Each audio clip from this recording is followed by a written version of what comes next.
Okay, you have a question, Calvin? Yes. What assurance do I have that this education is adequately preparing me for the 21st century?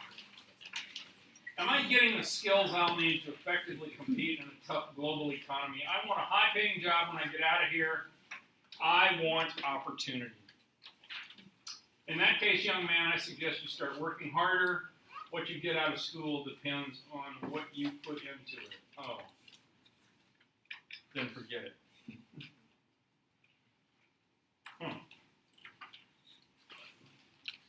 I can honestly say I've never seen that happen in one of these classes. So, but I have seen people put in an awful lot of energy, and I hope you all will too. Here's a class I had a while back that was kind of a pain sometimes.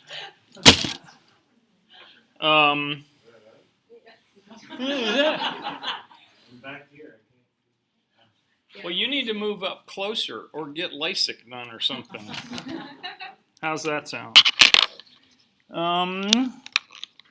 Yeah, that's you guys, I think.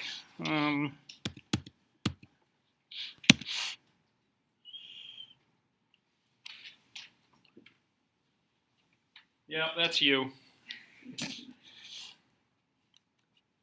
I had a nice holiday. We went to the beach over at Depot Bay. If you've never been there, it's really a cool place. That's my oldest boy and his wife and his two children. That was really fun. And this was them about a month ago. They were in a play over in McMinnville, a community play. And this is my boy. He played one of the cowboys that did a lot of singing in Oklahoma. He did good. He used to have a rock band, so I guess he knew a little bit about singing, but not much. This is my oldest daughter, Sarah, who has the granddaughter who you've met.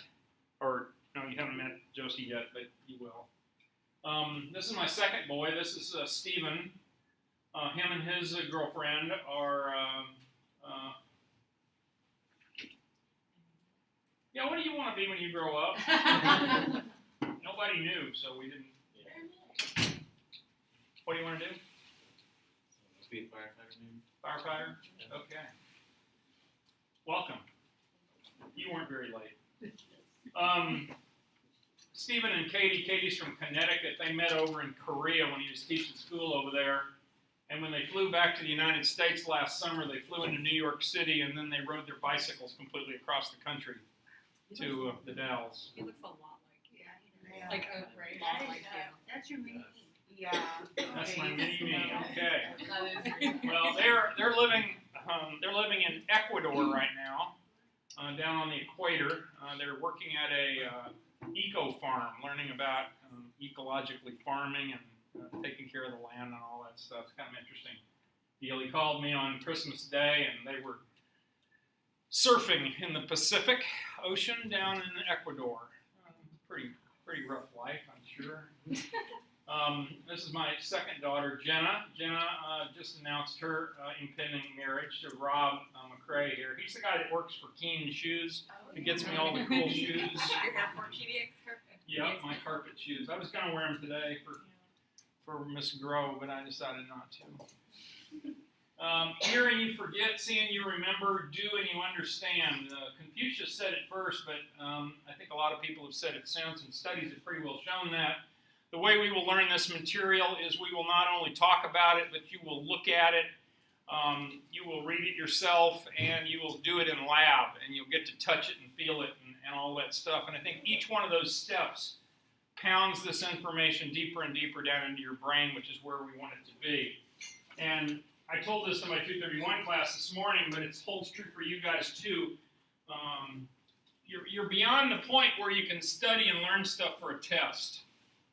You can't do that anymore because it's life now, and you're learning it for life. And so I hope you keep that in mind. So don't think you can study for the tests and do fine. You'll do very poorly if you try to do that. This is not a class for cramming. You need to study every day of the week. And if you do that, you'll do very well.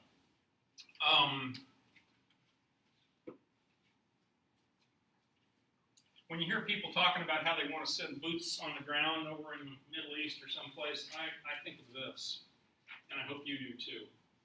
because we pay a tremendous price. I was a surgeon in the Navy for a while, and I know firsthand what it's kind of like. It's kind of a pain, and we need to be careful before we send our kids off. This is me driving the boat. This is the Deschutes River. This is my granddaughter up here and two of her friends and her mom. She makes me take them down the Deschutes every year for her birthday. It's kind of fun. I think I've done it 50 times, actually. I was over at Depot Bay and I saw this and I thought you guys would really appreciate this because I knew that you could see the same anatomy in this whale as you do in the humans. And what do we call this part of the bone? And what do we call this uppity part? Pedicle. And the cross part up here would be the lamina. Look familiar, doesn't it? How big is it? It's about this big around. The body is about that big around. These guys weigh up to 13,000 pounds, so they're pretty big boys. I too found a vertebrate here. Did you? This is kind of cool. This is a little museum they had over there at Depot Bay, and I was looking at it, and I'm thinking, you know, here's the scapula. This is a seal. This is a sea lion seal. That's the scapula. Does it look familiar? It's got a spine on it. It's got a glenoid fossa. This is the humerus. It's shaped a little different than ours, but it's sort of the same. What's this bone here? Well, this part of it's called the olecranon. This is the ulna, yeah. Radius. Look at the head of the radius. It looks exactly like the head of radius in us. Carpals. Pretty cool. If you've never studied comparative anatomy, if you ever get a chance, it's really cool to study and see the relationships of the bones and everything between the different animals. This is a guy by the name of Bill Bowerman. He was the track coach at the University of Oregon for about 25 years. This is the most famous track in the world, just so you know. If you don't know that, I'm just telling you it is. It's called Hayward Field. It's in Eugene at the University of Oregon. The United States Olympic trials have been held on that track 6 times in the last 100 years. Zillion records have been set on that field. Bill Bowerman was the coach, and he had this guy who was on his track team by the name of Phil Knight. You may have heard of him. And him and Phil went out into Bill's garage, and they started pouring plastic and rubber stuff on his waffle iron. And he came up with these waffle soles for shoes. And here's him standing on a waffle iron. And these two guys started Nike Corporation.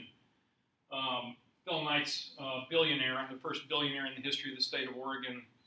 Bill Bowerman was a multimillionaire. He kind of got out early, but still became a multimillionaire.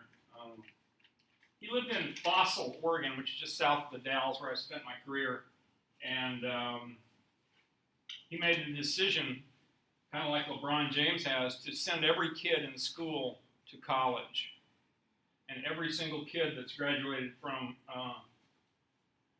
Fossil High School has gotten to go to college for free, as long as they keep their grades up. And he paid for it. The problem was that sort of killed the town, because kids don't come back to a little town of 600 people after they've been to the big city and seen college and gotten to have all the experiences you guys are getting to have right here. This is a picture. This is three of my students from a couple of years ago. This was after they left me. They were in fall of 14. They were starting nursing school down at the University of Oregon Health Sciences Center. This is Yvonne and Stephanie and Kristen. This is a fourth friend they picked up down there. This was on the first day of nursing school. They were clowning around with a photo booth, and they took that picture. And obviously, they're 4 really cute girls, and they put them on the cover of the nursing school magazine. And they sent me a copy of it, which was really nice. And they're still doing very well. In fact, I've invited the 3 of them to come back next month on February the 1st. We're going to have a conference here on campus that will talk to you about how to get in nursing school, what to do, how to plan it out, how to go through the admissions process, how to go through the advising process, and so forth. I'll have a lot more information before that gets here.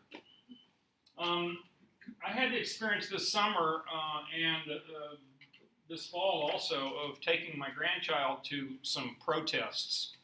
And I think you all should do that with your children or your grandchildren. I think every kid needs to see that this stuff you see on the news is really real people. These were the activists from Greenpeace that decided they didn't want to let the boat go out that was going to go up and start drilling in the North Sea, or not the North Sea, but up by the Bering Sea. And so they hung there for 36 hours and prevented the boat from leaving for a day and a half. They raised a lot of attention to the problem. And I went down there to look at them, and there was thousands of people down there looking. It was just amazing. Everybody was sort of in tune with the whole issue. It was very cool. I don't think I could hang from a rope for 36 straight hours, but that's because my prostate would give me trouble. There's only one way in this class that you're going to be able to make any extra credit, which I know you guys love to hear about. You can donate blood. I believe that everybody in this class is going to go into some kind of health care, and I think donating blood is something we can all do for each other. And there'll be several blood drives that'll come through. And I realize that some of you will not be able to donate blood. You don't have enough hemoglobin, or you don't have enough crit, or whatever. But as long as you make the attempt, bring me the evidence, and you'll get credit for it. It's a lifelong habit that I would like you to start. It's not so much the 1 unit that I get from you, but it's the 40 units that I hope you'll give throughout your life as a blood donor. It's a good thing to do. It makes you feel good. I use it as a diet. I lose a pound every time I do it. This is USAA, who I guess I joined up with them when I was in the Navy back in the 70s. They sent me this little thing to put on my car. It says I'm a 40-year member. Wow. I've been doing business with somebody for 40 years. That's pretty amazing. Got to go to see the Timbers play in the playoffs with granddaughter. That was fun. That was one of the earlier games with Vancouver. It was really a lot of fun. We went down and saw a Southern Cal game. The Ducks played Southern Cal and thrashed them pretty good. That was a fun game. Okay, you guys ready for this one?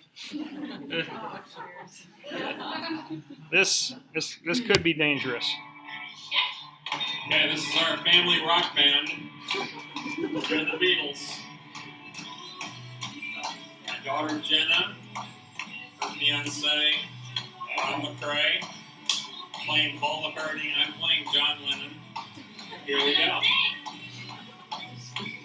Hold me. Love me. Okay, that's enough, right? Love me.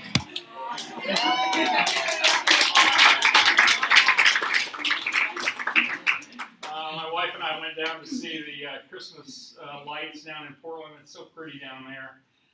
That's her in the dark there. Another thing I got to do this holiday, which I would highly recommend to all of you, there's a show they do with the Oregon Symphony called Gospel Christmas, and this is the guy who leads the singers and the orchestra both, who comes up from California for this show every year. They do it 5 times, I think, like Thursday, Friday, Saturday, and then Sunday afternoon. And there's about 100 singers in the back, kind of the best of Portland area gospel music singers. And then the entire Oregon Symphony is there. And I just have to tell you, this was amazing. By the end of it, the place was packed. Every person in the place was standing, clapping, singing, and dancing. Now, this is in the Schnitz. It's a pretty uppity place. But let me tell you, it was rocking. It was really fun. And it was Christmas music, and it was just a great time. If you get a chance to go to it, this is the 17th year they've done it, so they'll be doing it a few more years, I'm sure. Go and see it. Gospel Christmas. talk to you for a minute about the Montrose book. Those of you who have looked over this, the syllabus know that I require you to read a book this term called, Body of Work. And it's a story about this lady by the name of Christine Montrose who was older. I think she was about 29 or 30, decided to go to medical school. And she went to medical school, and the first day when she went into medical school, they gave her a box, just like the boxes of bones we have here. They gave her a box of bones, and they said, here's your bones to study this semester. And she took them out to her car, and she couldn't quite figure out what to do. I mean, this used to be a person. Like, put them in the front seat, put the seatbelt on them, put them in the trunk, put them in the back seat. And then as she and her team of 3 other medical students went through dissecting this person, and doing a human dissection it's kind of like doing these cats, except we did it till there was really nothing left. I mean, you dissected the whole thing. And then at the end of their experience, they had the families of the people who had donated their bodies come in, and they had a ceremony, and they thanked them for letting them dissect their loved one, and then they gave them their loved one they had cremated them by that time and gave them to them. Anyway, so she goes through all these emotional raw highs and lows and talks about her experience, and that's what this book is about. Now, since since you guys have kind of done that, and you're kind of getting an idea what it might be like, I think this is a really good book to read. Not only does it go over a ton of anatomic terms that you'll know all of them by the end of this term, but I think you'll find it very interesting. It's a very good book. The other thing that she does in the second half of the book kind of is she goes to Europe, and she goes and visits a number of the original anatomy laboratories where the original anatomy was done, or the original dissections were done. And it may not seem like a big deal, but if you think about it, back in the day, first of all, there was this thing called the Roman Catholic Church that didn't allow dissecting bodies. So basically, it was all done in the heat of the night. They would go up and dig up a body that had just been buried that day, bring it in, dissect it very quickly because they didn't have formalin or anything, and it was smelling to high hell even by that evening. And they would dissect it and then take it back and rebury it by daylight. And they didn't have iPhones to take pictures, so they had to call their buddies like Leonardo da Vinci and Michelangelo and say, hey, listen, we're doing a dissection tonight. Can you come over and draw it for us or paint it for us? And that's what they did. So the original drawings that came out of the original dissections were done in these labs. And it's a really gripping story. I think you'll enjoy it. And now that you have these pretty books that are all in color and everything's beautiful and it's all laid out, just think that they didn't have anything back then. And so I got a few comments from students. This affected me in a couple of ways when she was talking about the doctors and how some of them would be so cold and uncaring. Really made me think of how I want to be when I'm with patients. I want to make sure that I might show my patients that I care, even if it may be hard sometimes.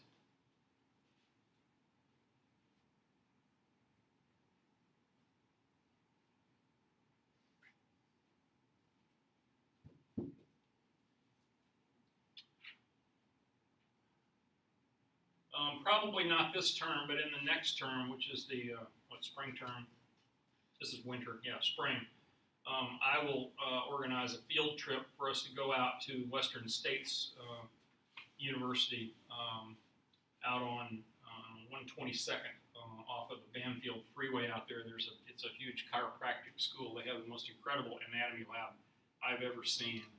And they have about 18 cadavers that they have. And for the last 3 years we've done this, they'll bring out 2 of them, one prone and one supine, and the 2 of the professors out there will go over lots of parts with you, and you'll get to see a real cadaver. I try to put it off till towards the end of the year so that more of the dissection is done. The first time we went, they hadn't even opened the chest and the belly yet, so you couldn't see any of that stuff yet. But I'll let you know about it. And there'll be signs around the place, even if you're not not in my class at that point. I am myself a donor. My way of giving. I think donating your body to be dissected would be pretty darn tough. Really tough. I have not seen or talked to that guy since I walked off of the ship in 1979, and he sent me a note on Facebook the other day. We went to the Mediterranean for a few months on the aircraft carrier USS America, and I was a board-certified surgeon at the time. He was just an intern out there, but he went on to become an orthopedist, and he's been practicing in Michigan somewhere ever since. It's good to talk to him. This is what we did out there. These are the planes from Top Gun. This is a F-14, and this is me sitting in the front seat of a jet. I wasn't driving it, but that's the only place we have to land in 100 miles, so it's kind of makes you like your ship. Just as a reminder to all of you, I hate to talk about PhysioXs because you all hate them, but I love them. And just a reminder that in preparation for the first round of exams, you'll need to study PhysioX 7 and PhysioX 8, and also these lab exercises and these dissection exercises. Basically, it's the respiratory system and digestive system, so it's the labs associated with that as well. Okay, let's talk about the respiratory system. You ready? Hold on. Tell me when. Okay, the respiratory system is chapter 23. Empathy, I've already talked to you about that.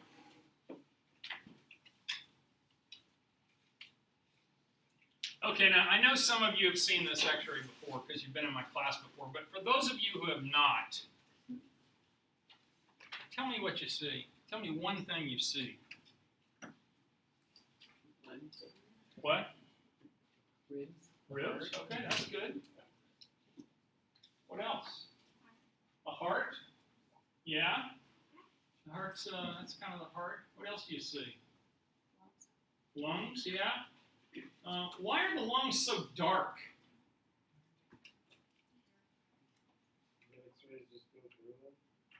Well, what are they? Yeah, they're full of air. Yeah, so it passes right through the air really easily, so it makes the X-ray plate turn really dark because it doesn't stop hardly any of the X-rays. Alexandria, right? Yes. Why don't you see shoulder blades?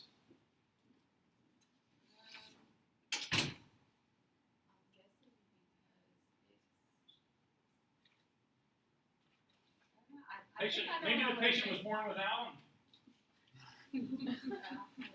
I'm kind of tricking you here. Well, if you've ever had a chest X-ray taken, and you may not have, you go in, here's the plate here, and you put your chin up on the top of it, and then they tell you to put your arms, forward like this, your elbows forward, and they do that to pull your scapulas out to the side so that they're not sitting right there. Because what you really want to see mostly is the lumps. Okay? So yeah, that's just positioning. And several of you guys are going to do X-ray. Who's going to become an X-ray person? There you go. Oh, sorry. I totally called you. I was like, oh, wait. What's this thing right here? Now that thing that says LK8.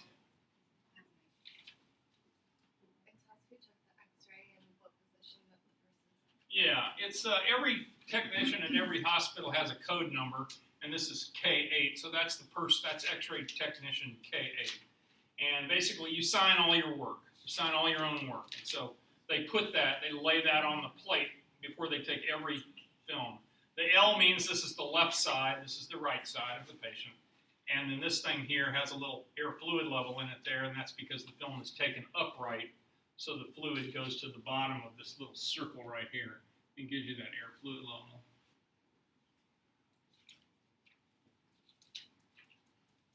May? Is that a male or a female?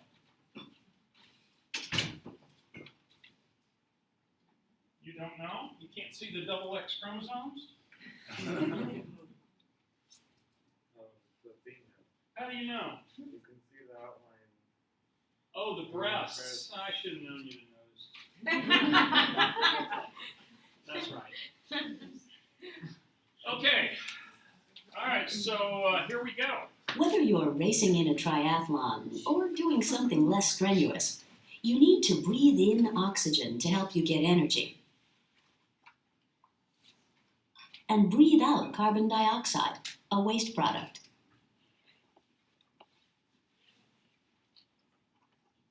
When you inhale, your diaphragm and rib muscles contract, increasing the volume of your lungs. When you exhale, these muscles relax, decreasing the volume of the lungs. When the lungs expand, air pressure in the lungs drops, causing air to flow into the lungs.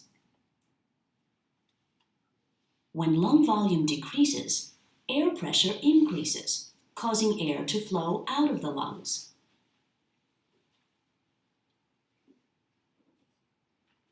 Air enters the nose or mouth, moves down the trachea, and goes into the two bronchi. Air moves down smaller and smaller bronchioles until it reaches a tiny sac, an alveolus.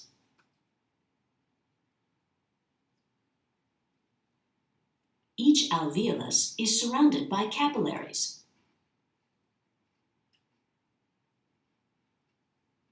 Oxygen diffuses from the alveolus to the blood, and carbon dioxide diffuses from the blood to the alveolus.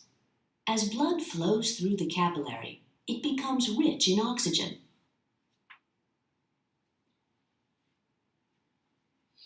In the blood, oxygen diffuses into a red blood cell and binds to hemoglobin, a protein made up of 4 subunits. One oxygen molecule can bind to each subunit.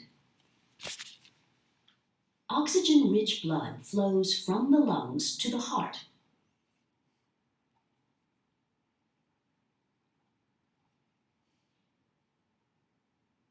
Which pumps this blood to capillaries all over the body. Here, we see oxygen diffusing from a capillary's red blood cells into a muscle cell. Oxygen is used by the cell's mitochondria to produce ATP during cellular respiration. Carbon dioxide is released. How does carbon dioxide leave the body?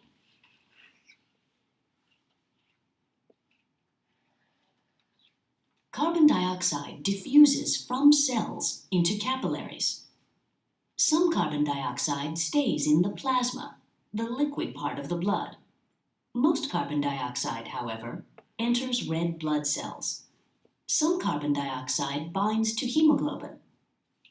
The rest is converted to bicarbonate, which diffuses into the plasma. This oxygen-poor blood flows back to the heart, which pumps it to the lungs. There, carbon dioxide diffuses from the plasma into the alveolus. Bicarbonate enters red blood cells and is converted back to carbon dioxide. Carbon dioxide is also released from hemoglobin. Carbon dioxide diffuses out of the red blood cells, into the plasma, and into the alveolus. When you exhale, air flows out of your lungs. And that's how you release carbon dioxide, get oxygen, and keep on running.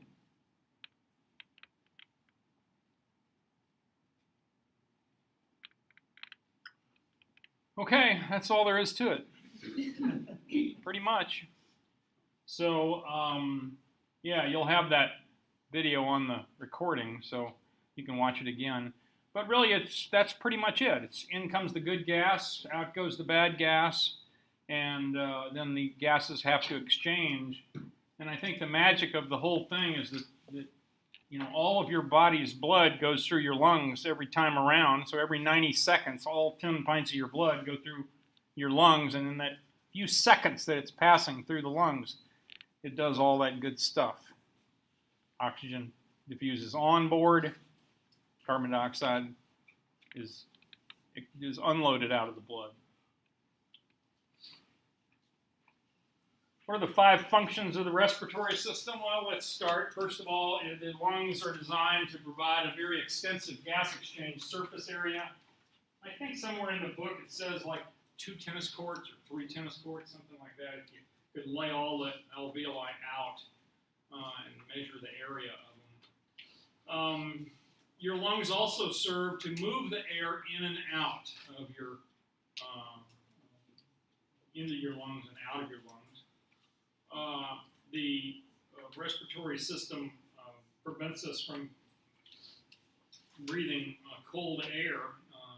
By the time we breathe it in through our nose, and it gets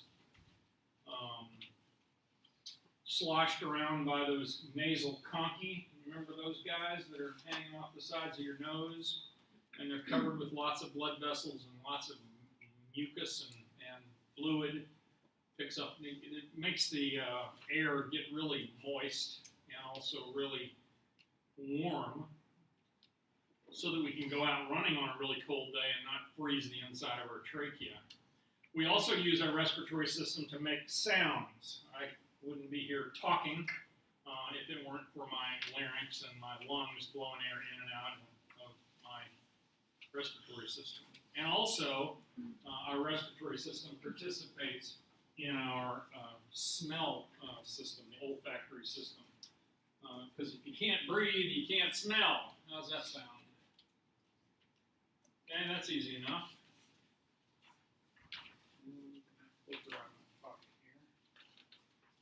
Okay, the respiratory system is divided into upper respiratory system and lower. I think this is a silly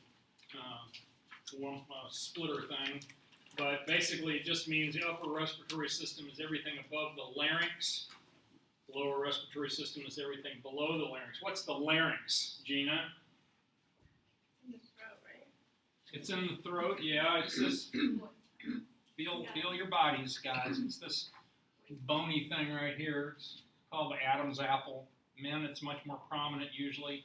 And the reason for that is that in men, the larynx tends to be longer, and so therefore the voice is lower, because it's like a guitar string, you know. If it's long, it's low, and then if you put your finger on it and shorten it, it gets higher.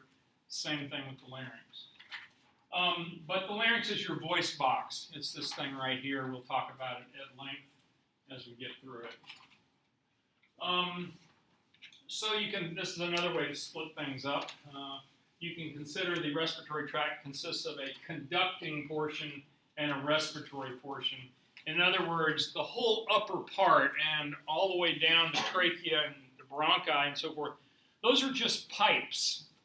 And their only function is to get that air down there into your lungs, into the respiratory portion, which is really the tiniest little bronchioles, which are called respiratory bronchioles, and the alveoli.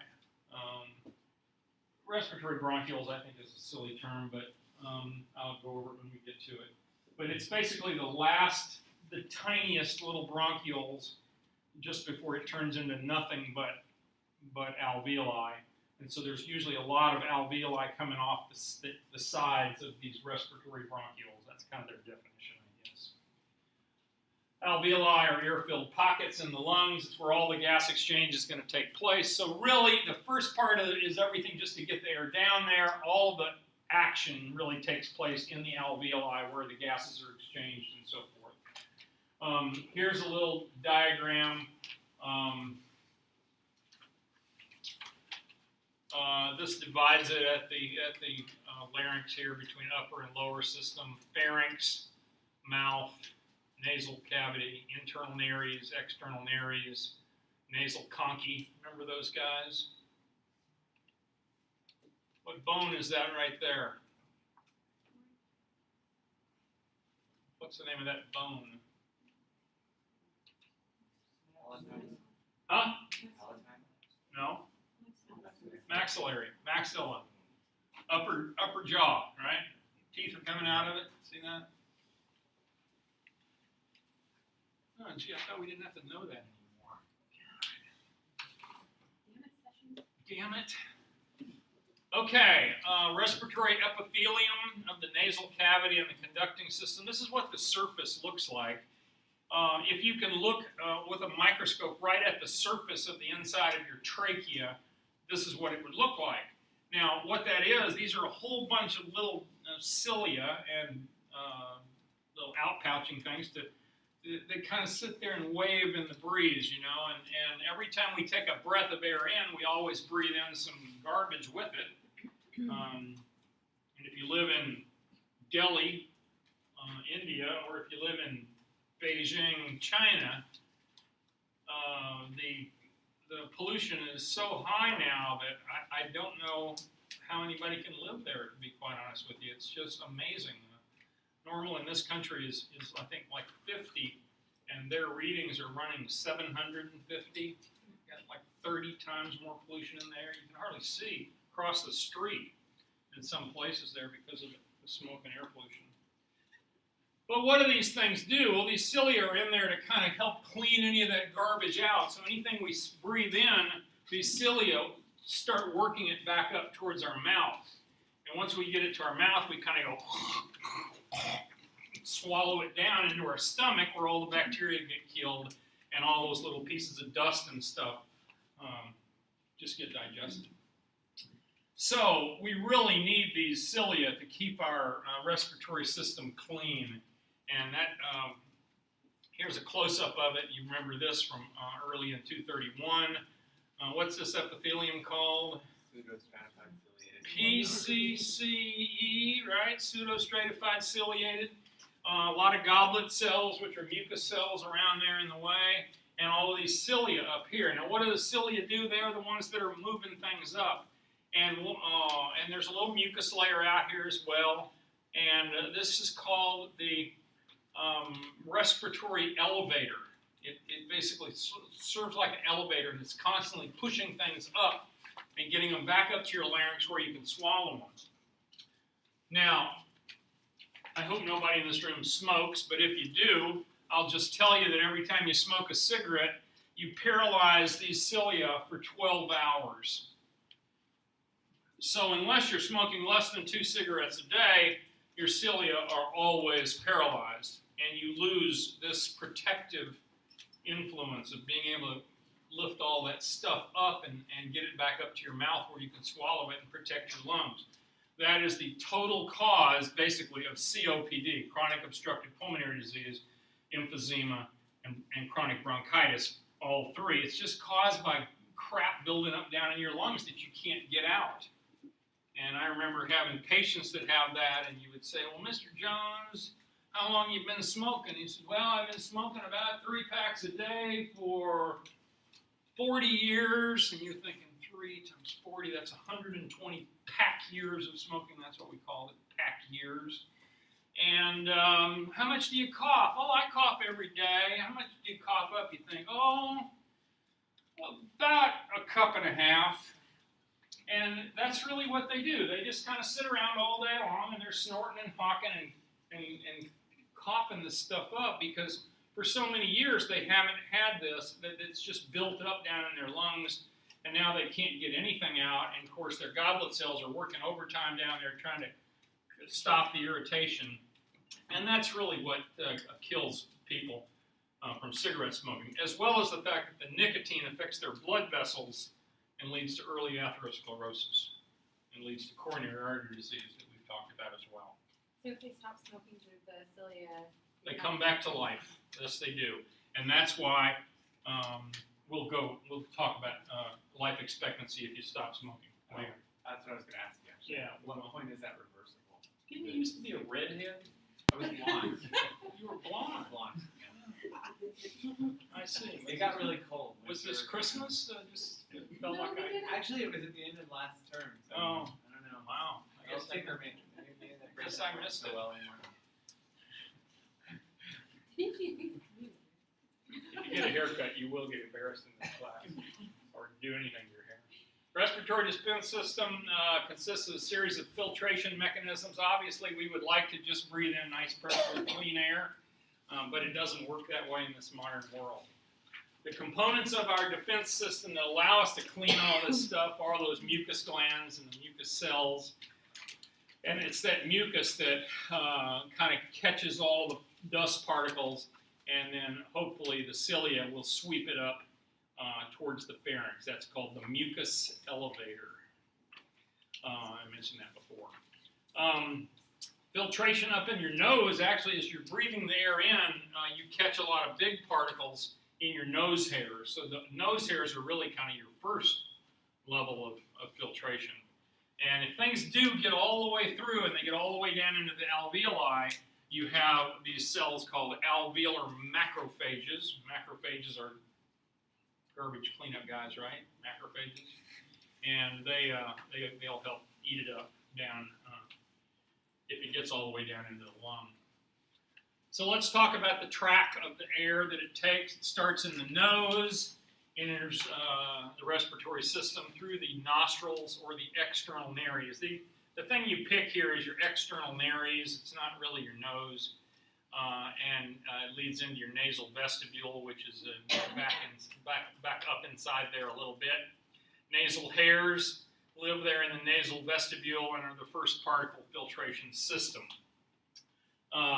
Then it goes up along either side of the nasal septum. You remember that bone that comes down the middle and has a mucus membrane on both sides, divides the nasal cavity into right or left. And you've probably heard of people with a deviated septum. They got an accident or fractured their nose somehow a long time ago and pushed their nasal septum over to one side or another, and they can't breathe right, at least through one side of their nose, and the doctors will go in, put them to sleep, and put a screwdriver in there and kind of break it and move it back to the middle occasionally. So all of these areas, the sinuses, the paranasal sinuses, your frontal sinuses, your ethmoid sinuses, your maxillary sinuses, they're all making mucus as well. And that's why you get snotty noses, and that's why you get, sinusitis and infections in your sinuses as well from these things getting clogged up. And then the very top part of your nasal cavity, up there above the upper conchus, remember, 3 nasal conchi, and the area that is the olfactory region that you do your smelling with is up above the upper one. Remember that from the special senses chapter? Sure you do. You don't remember anything. Airflow goes on back to the internal nares and it goes past the superior, middle, and inferior meatuses. Those are those areas of turbulence around the meatuses, the conchi. And they warm and humidify the incoming air so that by the time it gets to the back of your throat, it really should be warmed and it should be 100% humidified. Now think about that. If I went up to the window over there and walked up to the window and went, it would fog it up, right? Now, why is that? Because it's the same air as out here, right? This air is really dry. But by the time I breathe it in through my nose, it picks up all this moisture so that all the air you breathe out is 100% humidified and it's warmed. And that's why you'll make steam every time you do that. Now, that'll become important when we start talking about the partial pressures of the gases and so forth, to know that part of the oxygen and part of the nitrogen is taken up by now water vapor, right? It's just water. Hard palate, you remember that? You can feel it. It's this hard thing on the top of your mouth. It separates the nose above from the oral cavity below. Then behind it, it becomes soft, and it's a bunch of muscles. Extends posterior from the back side of the hard palate. It goes on back to that little funny thing that hangs down back there called the uvula. So once you get back to that point, you're really into the pharynx. The pharynx is a name given to any part of the respiratory tree that is used in conjunction with the digestive tree. So if it's an area that you breathe through and it's an area that you eat through, it's pharynx. Okay, so those two things join up back in the back of your throat and becomes the pharynx. And that's kind of the definition of pharynx, I think. It goes on back through the internal nares, which is really where it dumps out of the nose cavity, the nasal cavity, and back into the pharynx. And once again, it's very much humidified by the time it gets there. And this is really what gives you trouble if you mouth breathe. If you're out jogging and it's a really cold day and you decide to just breathe through your mouth, you're dying and you're breathing through your mouth, you're going to get a very sore throat very quick, and the inner lining of your trachea and your pharynx back there is going to get really red and raw very quickly.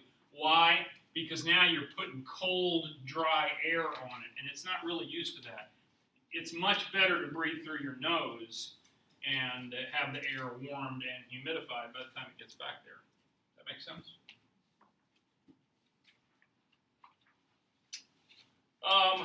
Bunch of cartilages up in here. I don't know. You don't need to know the names of these or anything. They're just cartilages in your nose. I think I made this when I was back in 231. If you break your nose, you don't really break your nose. Usually you just displace a bunch of these cartilages. And that's why doctors can kind of take it, just kind of reshape your nose, put it back together, and then put a splint on it. It's not really a broken bone. It's just broken cartilages, or not broken, mostly just displaced cartilages. What do we call this view of the head? What's that plane called? A frontal or a coronal, right? Crown, coronal. Here's a nice coronal slice coming from the brain up here on top. Here's a sinus, air-filled sinus up here right above the eyeballs. Coming down through the middle, you've got your perpendicular plate of your ethmoid. You've got your vomer is playing part of this bone here, hard palate. Here's your three conchi, 1, 2, 3 conchi. Kind of a neat picture, isn't it? Here's, what do we call this view? What do we call that plane? Sagittal plane, right down the middle, divides us into right and left halves. So here it comes. You've got your tonsils back in here and there, your mandible, your hyoid bone. Remember your hyoid bone? It's the one that's way back up in here. You can hardly feel it, but if you push on it, it'll make you feel kind of gaggy. Way up above your, this is your thyroid cartilage here, which is your Adam's apple. Notice that just inside the thyroid cartilage right here is where your glottis is. Your glottis is where your vocal cords are. That's where you're actually making noise. They are vibrating in the wind right there. And see, here's where the laryngopharynx ends, because its food comes this way, but food goes this way and air goes this way. So that's the end of the pharynx right across there. Makes sense? And the air that as it comes by here is where the noise is made. And we'll talk about that more in depth as we get on through this thing. Oh, one other thing that's kind of cool. What's this thing here? An entrance to the auditory tube. What does that mean? Huh? Auditory tube? Okay, eustachian tube. Call it that if you want. Where does the auditory tube go?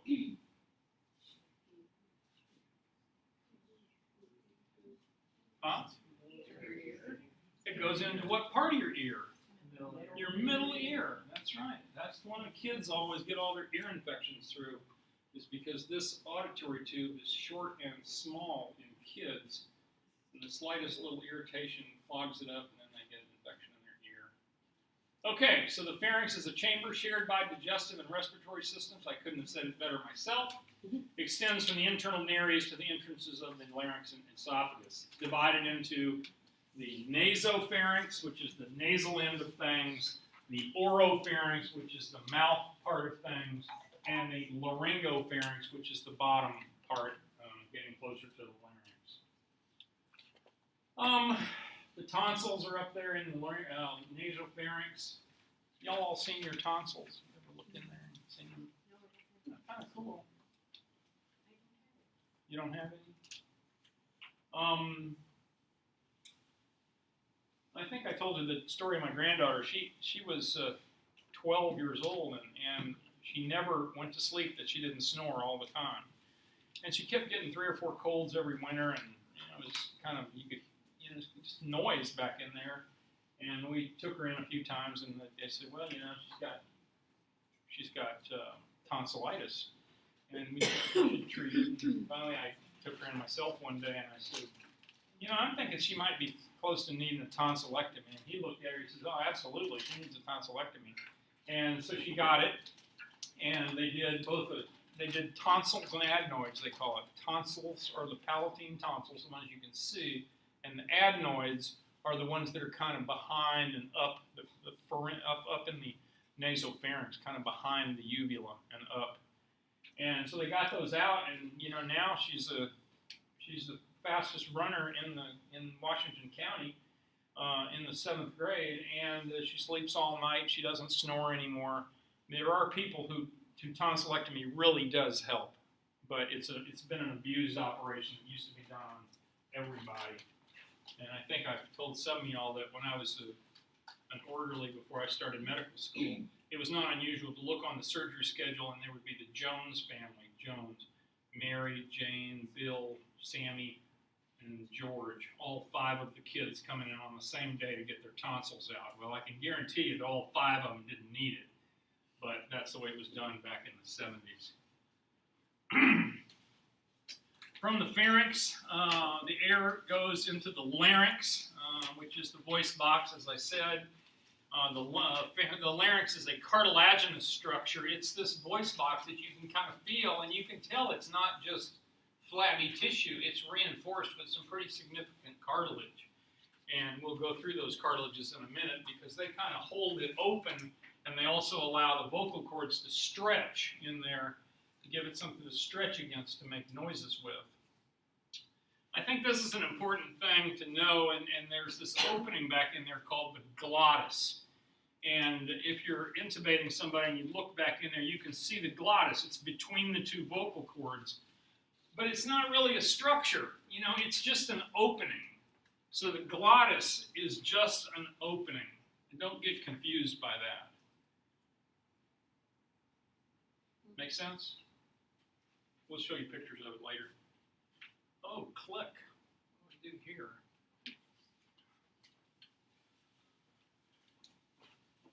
Boy, I hope this works. This would be so nice. I guess not. I think I got them in here later. I've got a couple of bronchoscopies where you take a bronchoscope and go look back in there. You can see this whole passage all the way down. 3 large unpaired cartilages form the larynx. One of them is called let's get rid of the first one first, the epiglottis. You've heard of it before. It's basically this is the larynx right here. The epiglottis is that flapper valve that fits across the top so that when you swallow food, it doesn't go down in your trachea, but it goes down into your esophagus. Then the 2 major cartilages right here are the thyroid cartilages, which is this big one right here. And the one right below that is called the cricoid cartilage. And the other important point, and you can look at this when you look at your pictures, but the thyroid cartilage, thyroid gland lives right up here in front, Thyroid means shield in Greek. It's shaped like a shield. And so the thyroid cartilage is very big up front. But when you go around back, the thyroid cartilage is very narrow. And the cricoid cartilage is just the opposite. It's very big in back, but very small in the front. So you can feel right here, and you're feeling the thyroid, and then as you walk down the thyroid, you get to the cricoid. It's the next one right down there. And I think, the best way to tell it's the thyroid is if you push on the cricoid cartilage a little bit, it just kind of makes you feel nauseated. It just makes you feel kind of yucky. Anyway, Thyroid cartilage is called the Adam's apple. It's hyaline cartilage. What kind of cartilage is the epiglottis? Elastic cartilage, right. Okay, but thyroid and the cricoid are both hyaline cartilage, and they form the lateral and lateral walls and anterior walls. They attach to the hyoid bone, the epiglottis, the cricoid cartilage is just below it. It forms most of the posterior side of the larynx. Remember what I just said, the cricoid is big in back, thyroid is big in front. Below the cricoid cartilage is the first tracheal cartilage. The other cartilage, which you should know about, it's the only other little cartilage you should know about, it's called the arytenoid cartilage. And the arytenoid cartilages are important because they are built in such a way that when they twist, they tighten up the vocal cords. And when they tighten up the vocal cords, you talk really loud, and then when you loosen it, it goes down, you talk lower. Tight, lower. How was that? Oh, thank you. Epiglottis, elastic cartilage, there you are. And I think I'll just leave it at that. So basically, the cricoid and thyroid, their whole job is just to create this ring there that the vocal cords can work off of. The glottis, the opening, can be stretched or made small, and that's the entrance to the trachea. When you swallow, the larynx becomes elevated, it goes up and runs into the epiglottis. And if you'll put your hands on your Adam's apple right here just gently and then swallow, what happens to it? It goes up quite a bit, doesn't it? Kind of interesting. So yeah, the larynx is elevated, the epiglottis folds back over the glottis, and that prevents food going down the wrong pipe into the respiratory tract. Here's the three other small ones. I don't really care that you know the last two. I just want you to know a little bit about the arytenoid cartilages, and we have some really nice models of the larynx over in the lab that you should get and look at, and you can twist them and see how they work to stretch the vocal cords and relax the vocal cords. Here's a nice picture of these things. Here's the epiglottis, the elastic cartilage one up here on the top. Here's the thyroid cartilage, big in front. Here's the cricoid cartilage, it's small in front. And then looking at it from the back, you see that the thyroid cartilage is pretty small coming across back here, and the cricoid cartilage is rather large back in here. Here's these little arytenoid cartilages right up in here. They're the ones that twist, that tighten the vocal cords. The vocal cords, called the vocal ligament here in this picture, are what, by changing the tension on them, you change the tone. And you guys remember that homunculus thing? Remember, what was the issue about the homunculus and the larynx? Remember that? For the motor homunculus?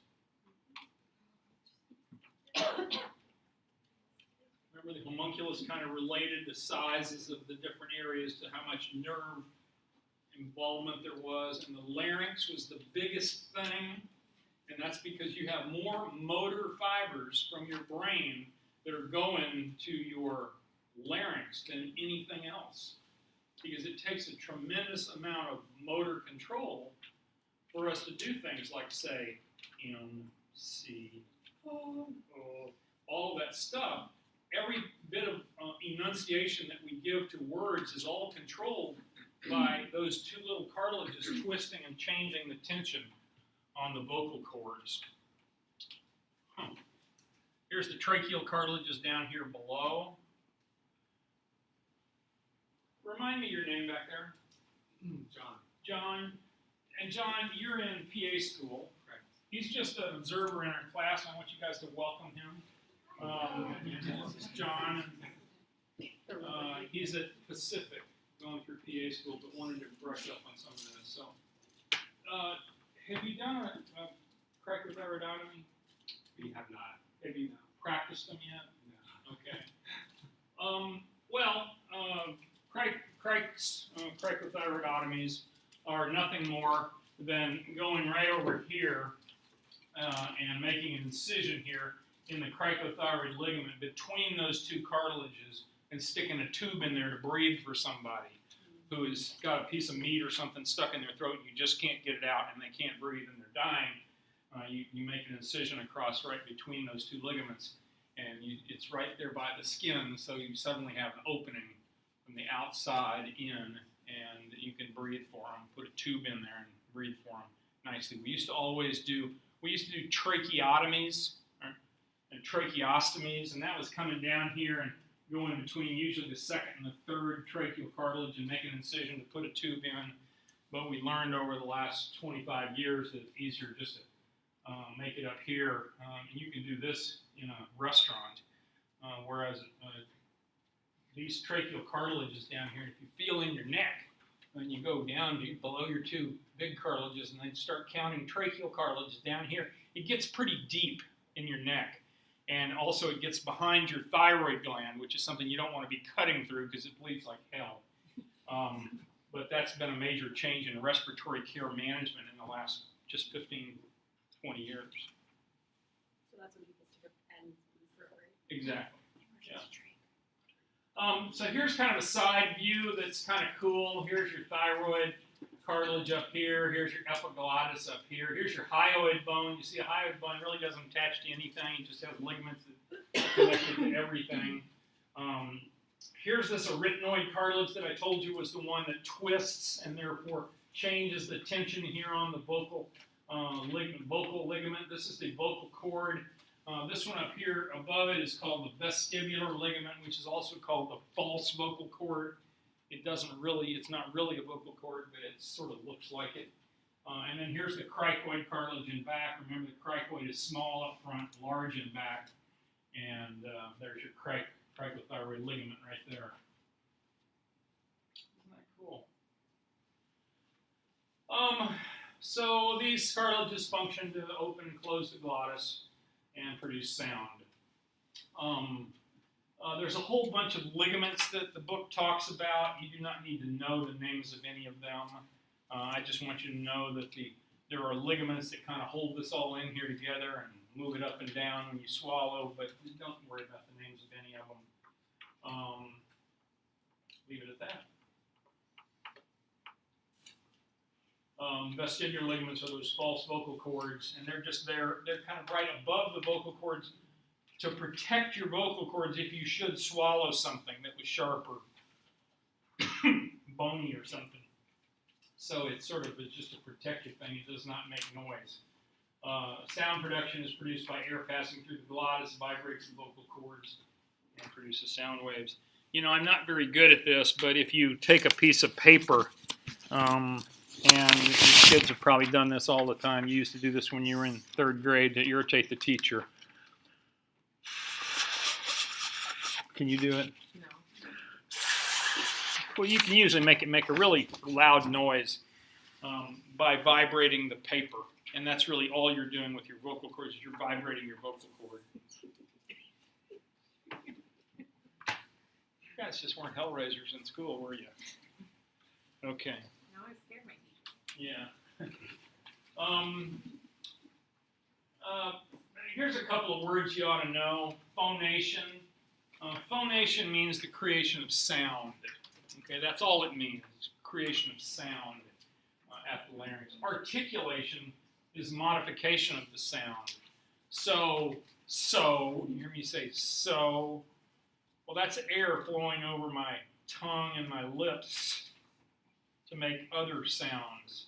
And so P, G, G, all those noises that we know as vocabulary and language are really more a process of articulation and how we monitor that and change that airflow. It's the modification of the sound by these other structures. Think about that the next time you're talking to yourself. Here's a nice picture coming down from above. You can see the glottis is this open area, like I said. Here's the vocal fold right here, the vocal cord. And I've got some videos that I will show you that illustrate these things really neat, and you can hear people talking, because you can actually get them to talk while you're looking at their vocal cords, and it's pretty cool to see how it works. You guys remember intrinsic versus extrinsic muscles? These are, what we're talking about here is intrinsic muscles that are within the larynx that control the inner workings of the larynx. The extrinsic laryngeal muscles are the ones that move it around, move it up and down. Okay, let's stop at the trachea, and we'll carry on from there. We'll meet in lab. We'll meet in lab about 5 minutes late at least, since we're leaving here 5 minutes late. Did everybody get the handouts? There's handouts up here if you didn't get them. People who need note cards. Note cards, yeah, everybody needs a note card for a name tag. Oh, and by the way, let me give you my little spiel on the signatures for the note cards. I tried this. I've tried it 2 terms now, and I'm sort of getting it perfected. I had students in my other class that had like 17, 13, 15 signatures. I think if you had 7 signatures, you got full credit last term. So I'm going to do it like this. I will sign them 5 times. So 5 different days when we're in lab, towards the end of the lab, I'll say, hey, I'm going to sign cards tonight, and I'll wander around the room and put a little signature on it. And you can get 5 signatures from me, and if you get all 5 of them from me, that's all you need. We'll get a little credit for your participation points. If you have to miss lab one day, and I do sign papers, then you can go to open lab. Melissa can give you up to 2 replacements. She'll sign your card. So this is not only your name tag, but it's also your attendance register. That makes sense? Yes, sir. And if you lose it, start again. So it's not only a test of attendance, but it's a test of responsibility. Because if you can't manage it, If you can't manage that card, you shouldn't. you shouldn't be here. How's that sound? Pretty brutal. Pretty brutal. I've kept my kids alive. That's I mean, okay. Here we go. So the trachea is called the windpipe. It's the one tube that goes down. It's going to supply both lungs. You remember it from the histology section early on. It had the PCCE lining it. It had those tracheal cartilages, remember, that went almost all the way around, and they were open and back, so you could swallow big bites of food and it would still get by. When it branches into the 2 main pulmonary bronchi. We used to always call them the main stem bronchi. There was a right and a left one. The right one went to the right one, and the left one went to the left one. There's a lot of mucus glands. That's why you hock up a bunch of stuff when you get inflammation in your bronchial tubes, which include your trachea.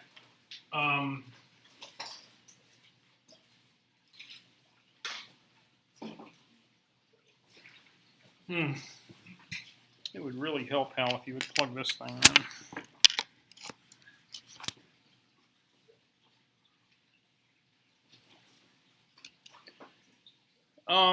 So here's a laryngoscopy that I hope will pop up the way it's supposed to. Let's go back. P. Not doing it.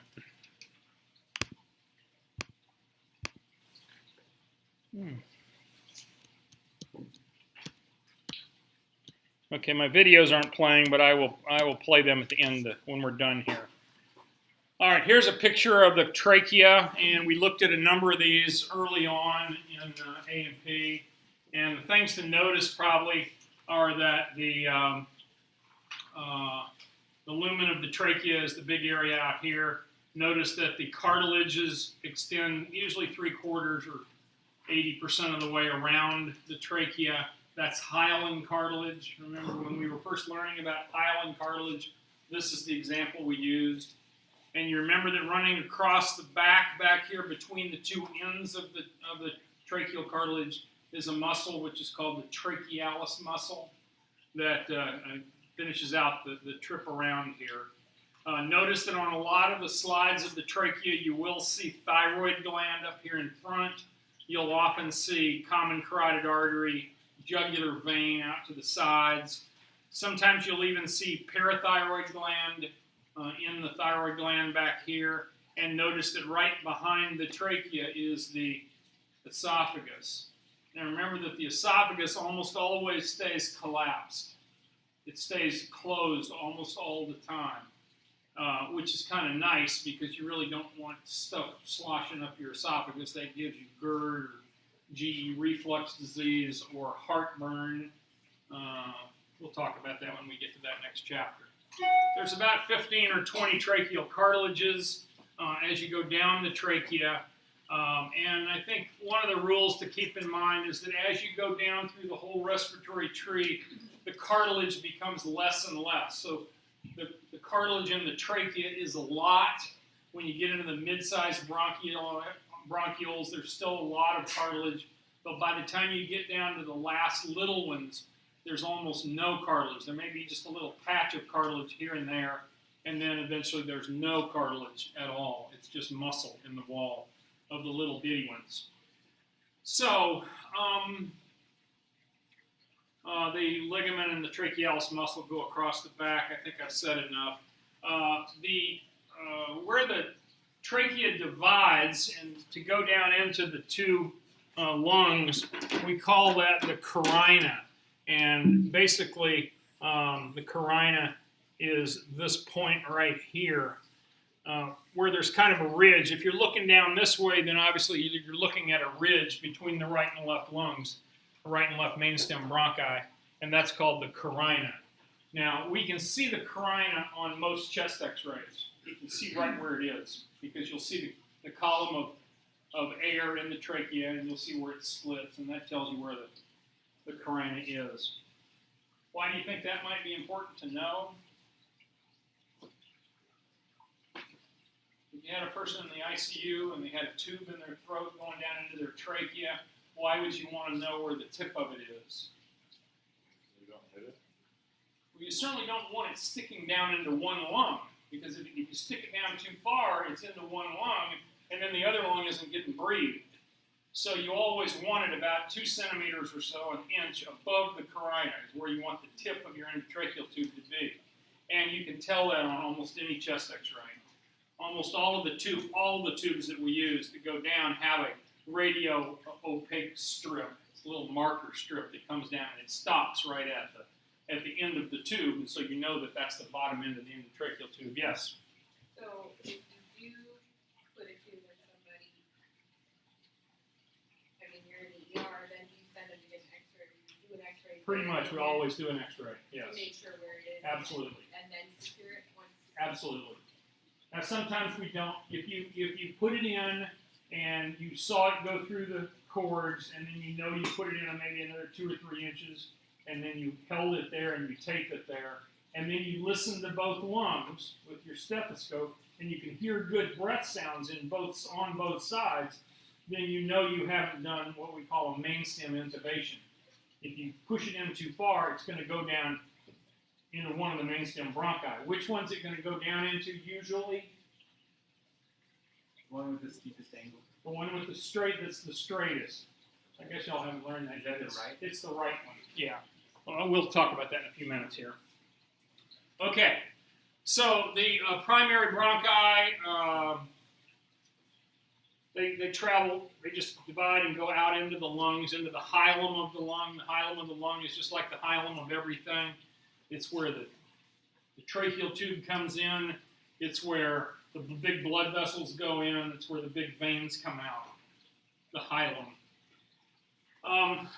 This is the point I was making. You notice that up here, the tracheal cartilages are very complete. And then as the farther you go down, the less complete they become.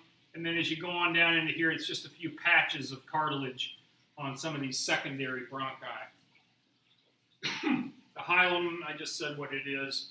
The root of the lung is basically the complex where everything comes in and goes out of the lung. It's anchored back in the mediastinum. It lives in the mediastinum. let's look at the lungs. There's a right and a left one. There's just two. And the base of the lung is the part that lays on the diaphragms down at the very bottom. So the base of the lungs would, I'm not finding that here, but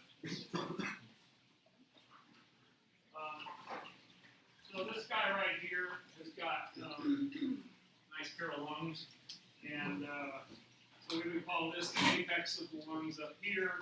This would be the base of the lung, which is down here. It sits right on the diaphragm. The mediastinum is everything that's in between. Remember, the mediastinum includes the pericardium, which includes the heart.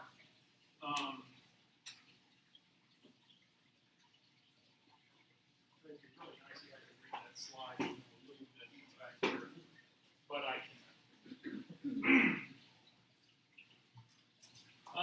Let me just tell you that you do not need to know the anatomy any farther than the three major lobes of one lung and the two major lobes of the other lung.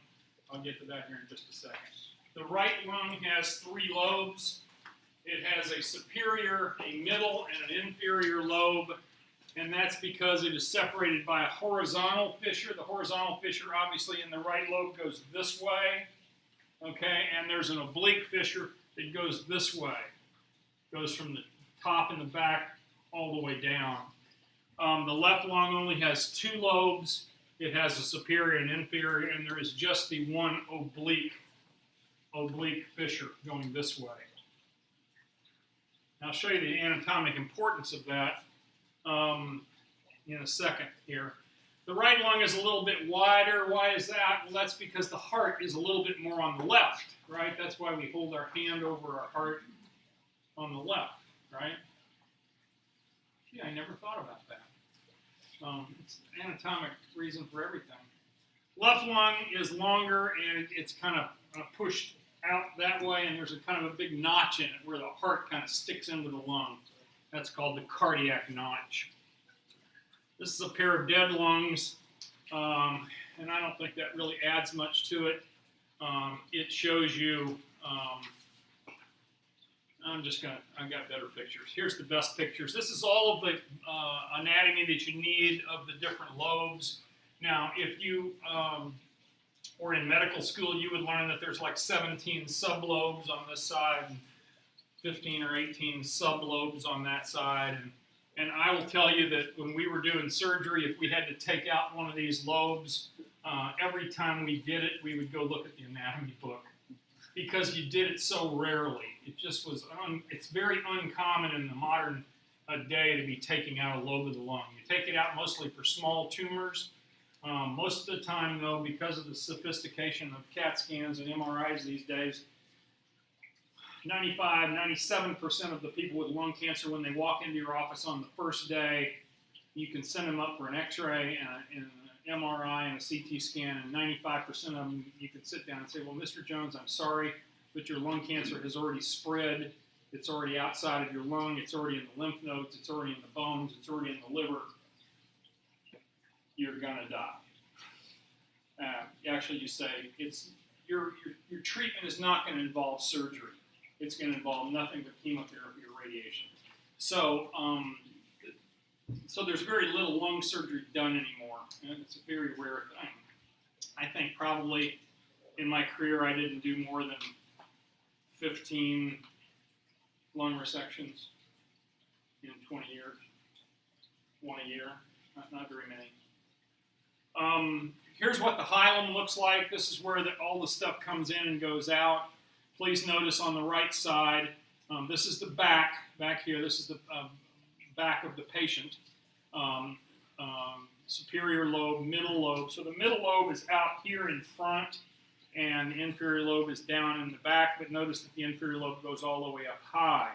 So if I had a stethoscope and I was listening to her lung right there, what lobe am I listening to? That would be her lower lobe, because the lower lobe comes up and back. See that? Inferior lobe. And if you listen in front, you're almost anywhere up at all, you're listening to the upper lobe because the superior lobe takes up most of the front of your chest. This is the business about the heart and the lungs and how they fit together, and notice that the heart sticks out more on the left side, so it leaves this big notch over here in the left lobe. Let's talk about the bronchial tree, which is nothing more than the splitting of the bronchial tubes as they get smaller and smaller. The first one is the main stem bronchus, or the primary bronchi. There's just a right one and a left one. And then they start branching. Even before they get themselves into the substance of the lung itself, they've started to branch. And then once they get into the lungs itself and become intrapulmonary, then they branch a lot more. And they get smaller and smaller and smaller. The second branching is called the secondary bronchi, or called the lobar bronchi. In other words, one of these secondary bronchi goes to each of those lobes that I just talked about. So there's only 3 lobar bronchi on the right side, and there's only 2 lobar bronchi on the left side. Okay. Then there's a whole bunch more, and all these segments and all these bronchopulmonary segments. I think your book talks about them and has nice colored pictures showing where all the bronchi are and the segments are. Maybe not. Yeah, sort of. That's not what I was thinking, though. But anyway, you don't need to know any of those. So when it says posterior lateral bronchus, posterior lateral segment of the inferior lobe, you don't need to know any of that. Bronchopulmonary segments, that's the smallest segment that you can actually resect. Even a thoracic surgeon I knew used to have to review these before each case. That was me, because it was just something we used so rarely. But it comes back really quick when you look it up in the book. And as I said before, the walls of the tubes have less and less cartilage as they go down. They have more and more smooth muscle. The smooth muscle and the tension in the smooth muscle is what really gives you asthma, or what makes it hard for you to breathe. Anybody have a kid that has asthma? Well, asthma is a tough thing. It's caused by spasm of these bronchial muscles. And so the kids can usually suck air in, but then they can't blow it out. And when you're listening to them, it's kind of a whistling noise. And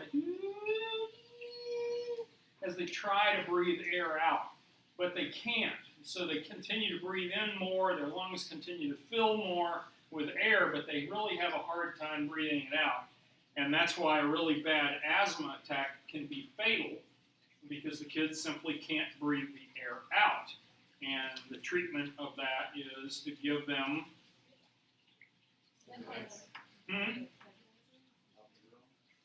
Epinephrine? epinephrine. Yeah, an EpiPen of epinephrine will cause their bronchi to relax. Now, epinephrine is what kind of drug? Is it sympathetic or parasympathetic? Sympathetic. So when the lion walks in the room and you're getting this sympathetic flush, what do you want to have happen with your bronchial tubes? You want to have them open. And so that's a sympathetic thing. So epinephrine opens them up if you're scared and you've got fight or flight. But that's also the treatment in a patient who has a big parasympathetic outpouring, usually from an allergic reaction to something that causes them to go into bronchospasm, it's called, where all their bronchi kind of squeeze down. Yeah? Okay, so what is albuterol then? Albuterol is an inhaler. It does the same thing, it just does it a lot slower. But it doesn't have epinephrine. Right. You wouldn't want to, it's another kind of alpha drug, though. It's another sympathetic drug, but it's specific for the lung, and it's much slower acting. It's not something you'd probably use in an emergency. But there are kids who they think they're starting to get an asthma attack, and they'll start puffing on their albuterol because they know that will gradually relax them. Yeah? Does caffeine do a similar thing as albuterol? Open up the lungs? I don't think so. It's It's a good question. I never thought about, but I never tried treating bronchospasm with a cup of coffee. Yeah, it does. Not very well. We're going to switch responders to a class on respiratory rest, just rest. Yeah, that would make sense. Coffee ground, coffee, Yeah. Yeah, there you go. Okay. Bronchitis. Bronchitis is nothing more than inflammation of the bronchial tubes. The classic diagnosis of bronchitis is a chronic cough or acute cough. People are coughing and they are bringing up sputum. They're bringing up a lot of mucus and stuff. Now, if that inflammation also usually causes the bronchi to go into some spasm as well, and so that usually you can just treat them with fluids and nebulizers and antibiotics and get over bronchitis. Bronchitis can become a long-term chronic problem in the long-term smoker or the old guy with COPD, which is almost always caused by smoking. And they'll be coughing up huge amounts of sputum every day. The size of the bronchial tubes is under autonomic control. We've already kind of talked about that here. It controls the diameter of the bronchioles, and therefore it controls the amount of airflow both in and out of the lungs. Bronchodilation is just what it says. It's opening up the bronchi, causing them to dilate. It can be caused by sympathetic drugs. And it reduces the resistance and lets them breathe better. It's a wonderful thing to see that in action because you can hear it so clearly. I was never very good at listening to the stethoscope and listening to all these weird heart murmurs and stuff. I would always just say, well, call the internist, have them tell me what the murmur is, you know. But with asthma, if you treat someone with asthma, it's very, very obvious. Listening to them is all these whistles and wheezes that you hear in their lungs, and then to hear them get the epinephrine and clear up, it's magic. And they can breathe. And they suddenly don't think they're going to die, which is a nice feeling for them to have. Bronchoconstriction is just the opposite, obviously. It's usually caused by either too much parasympathetic activation or it's caused by histamine release. Remember, histamine is that drug that's stored in mast cells. Remember mast cells from loose areolar tissue? And it basically is released in any allergic type reaction. So kids with bee stings are a big deal here. The story I've probably told most of you before is when I was working at the high school out in the Dalles. The daughter of the assistant police chief had asthma, and it was pretty bad. And she had an allergy to peanuts. And one day the home economics class was making peanut butter cookies.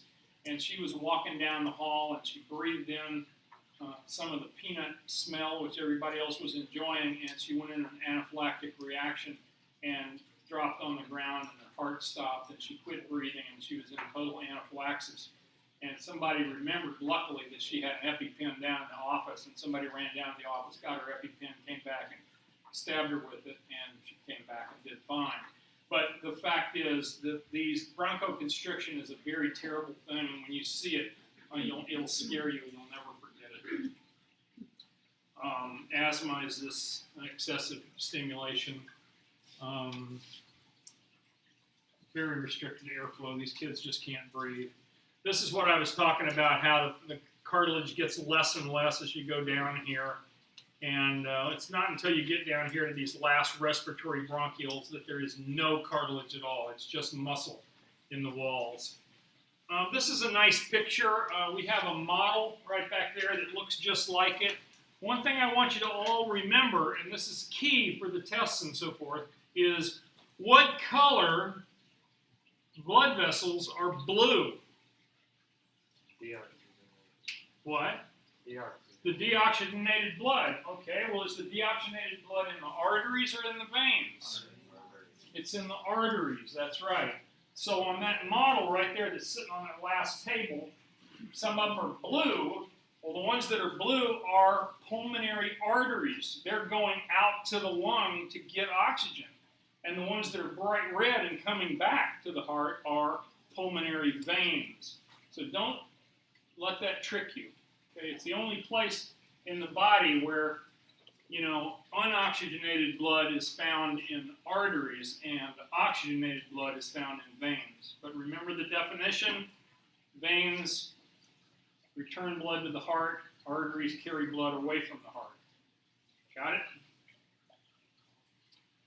Here's what the lung tissue looks like farther on downstream. They call this an alveolar duct. You see, that's really because it's got alveoli hanging right off of it. Respiratory bronchial is kind of the same thing, lots of alveoli. This is where the action is. It's out in these individual little sacs, and of course the walls of the alveolus are really super thin, because all they amount to is the lining of the inside of the alveolus, which is respiratory epithelium, and then the lining of the capillary, where the blood is flowing through, and then on the other side there's another alveolar membrane. This is pretty normal looking lung. You notice that some of them are missing. It looks like some of these have been ripped out of here. A lot of that is simply from the preparation, from the freezing it and slicing it up to put it onto a microscope slide. But I'll show you an example. So this is kind of what normal lung tissue would look like with a scanning electron microscope. That gives you a 3D picture of what those little air sacs look like. And notice that between the little air sacs, there's all these little blood vessels that are just as tiny running right through those things there. The blood comes in and it's blue. It percolates around the alveoli. As long as they have air in them, it's got some oxygen in them, they pick up the oxygen and they go out and they're bright red. This is a diagrammatic view of an alveolus. And here's the things that I think you should know. I think you should know that most all of the cells that are found in an alveolus are called pneumocytes type 1. So all these cells are called pneumocytes type 1. They're the main cell.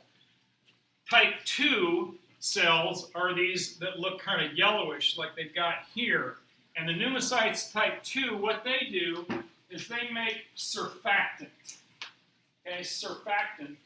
Anybody know what surfactant is? I've heard the term. Related to soap, yeah? It's a medication that helps your lungs expand. Right, it lowers the surface tension. So it allows the alveoli to pop open with each breath. They can close and a lot of them can pop open. And surfactant is really important in babies. What's the biggest thing that kills premature babies? Yes? Not being able to breathe. That's because their lungs have not matured enough. And so as babies get along in the pregnancy, and let's just say you're having real problems with the pregnancy and it's 33 weeks or something, and the pregnancy is killing the mama, so to speak, and the doctors are scratching their heads and thinking, what should we do? Should we get this baby out of there? Or should we leave the baby in and take the risks for another 2 weeks and let the baby mature some more? Well, they have a test now that they could do, and they do an amniocentesis, and they stick a needle in and they suck some fluid out, and they can actually measure the level of surfactant in the fluid. And if there's enough surfactant, that tells you that the lungs are going to be okay, the baby's lungs are going to be okay, and you can go on and deliver the baby. If they don't have enough surfactant, then you just grin and bear it and leave them in, and hopefully they get better. They actually also have surfactant they can give the babies now after they're born. Even if they don't have enough, they can give it to the babies as an inhalation thing, I believe. I've also heard that they can give mom something to help prep the baby. There you go. So anyway, that's alveolar cells type 1 and type 2. You notice there's also a few other cells around here that are basically alveolar macrophages that I said before. are the garbage eaters. They eat up any dust that made it all the way down into your lungs. And then notice here between this alveolus and that alveolus, there's 1, 2, 3, 4, 5 little capillaries running through there. There's basically capillaries all around each one of these alveoli. So that if you can breathe the air in and you can pump the blood past those alveoli, they're going to be able to pick up that oxygen and keep you going. And that's a good thing. So this is just a list that I don't really expect you to learn, but just it's the route of the air. Sessions quick review: larynx, trachea, primary bronchus, also called mainstem bronchus. Then there's secondary bronchi, and there's just one for each lobe, which means there's 2 on the left and 3 on the right. Then don't worry about these: tertiary bronchioles, terminal bronchioles, respiratory bronchioles, alveolar ducts. These are mostly alveoli, but a little bit of ducts, and then finally alveoli, or the alveolar sacs. So, just keep those in mind, and just know that they just keep getting smaller and smaller and branching out into smaller and smaller pieces of the tree, so to speak. I've already said these things. Just know that pneumocytes type 1 are the most common. There's alveolar macrophages. They're also called dust cells. Alveolar macrophages are called dust cells that pick up that last dust that made it through. And then there's pneumocytes type 2, which produce surfactant. Surfactant is an oily secretion that contains phospholipids and proteins, coats the alveolar surfaces. And, Brian, he said, when I asked what surfactant was, he says it has something to do with soap. That's really what soap does. All soap does, when you put it in your laundry or you use it on your skin, it just lowers the surface tension and allows things to fall apart and allows fat molecules to break up like on your skin. And that's really all soap does. And so surfactant in many ways is doing the same thing as soap. Respiratory distress is a term that means difficult respiration, usually due to alveolar collapse. And it can be caused when the pneumocytes type 2 don't produce enough surfactant. Now that can occur in really sick people as well as in newborn babies before they're born, not having enough surfactant. As people go into respiratory failure, as they're getting really sick and their lungs aren't working well, they will oftentimes, it's because they can't make enough surfactant to keep their alveoli open. And as more and more alveoli close, that means that, number one, you're not filling them with air. It also means that any blood that's going past those alveoli isn't getting any oxygen. So it's kind of a double problem there.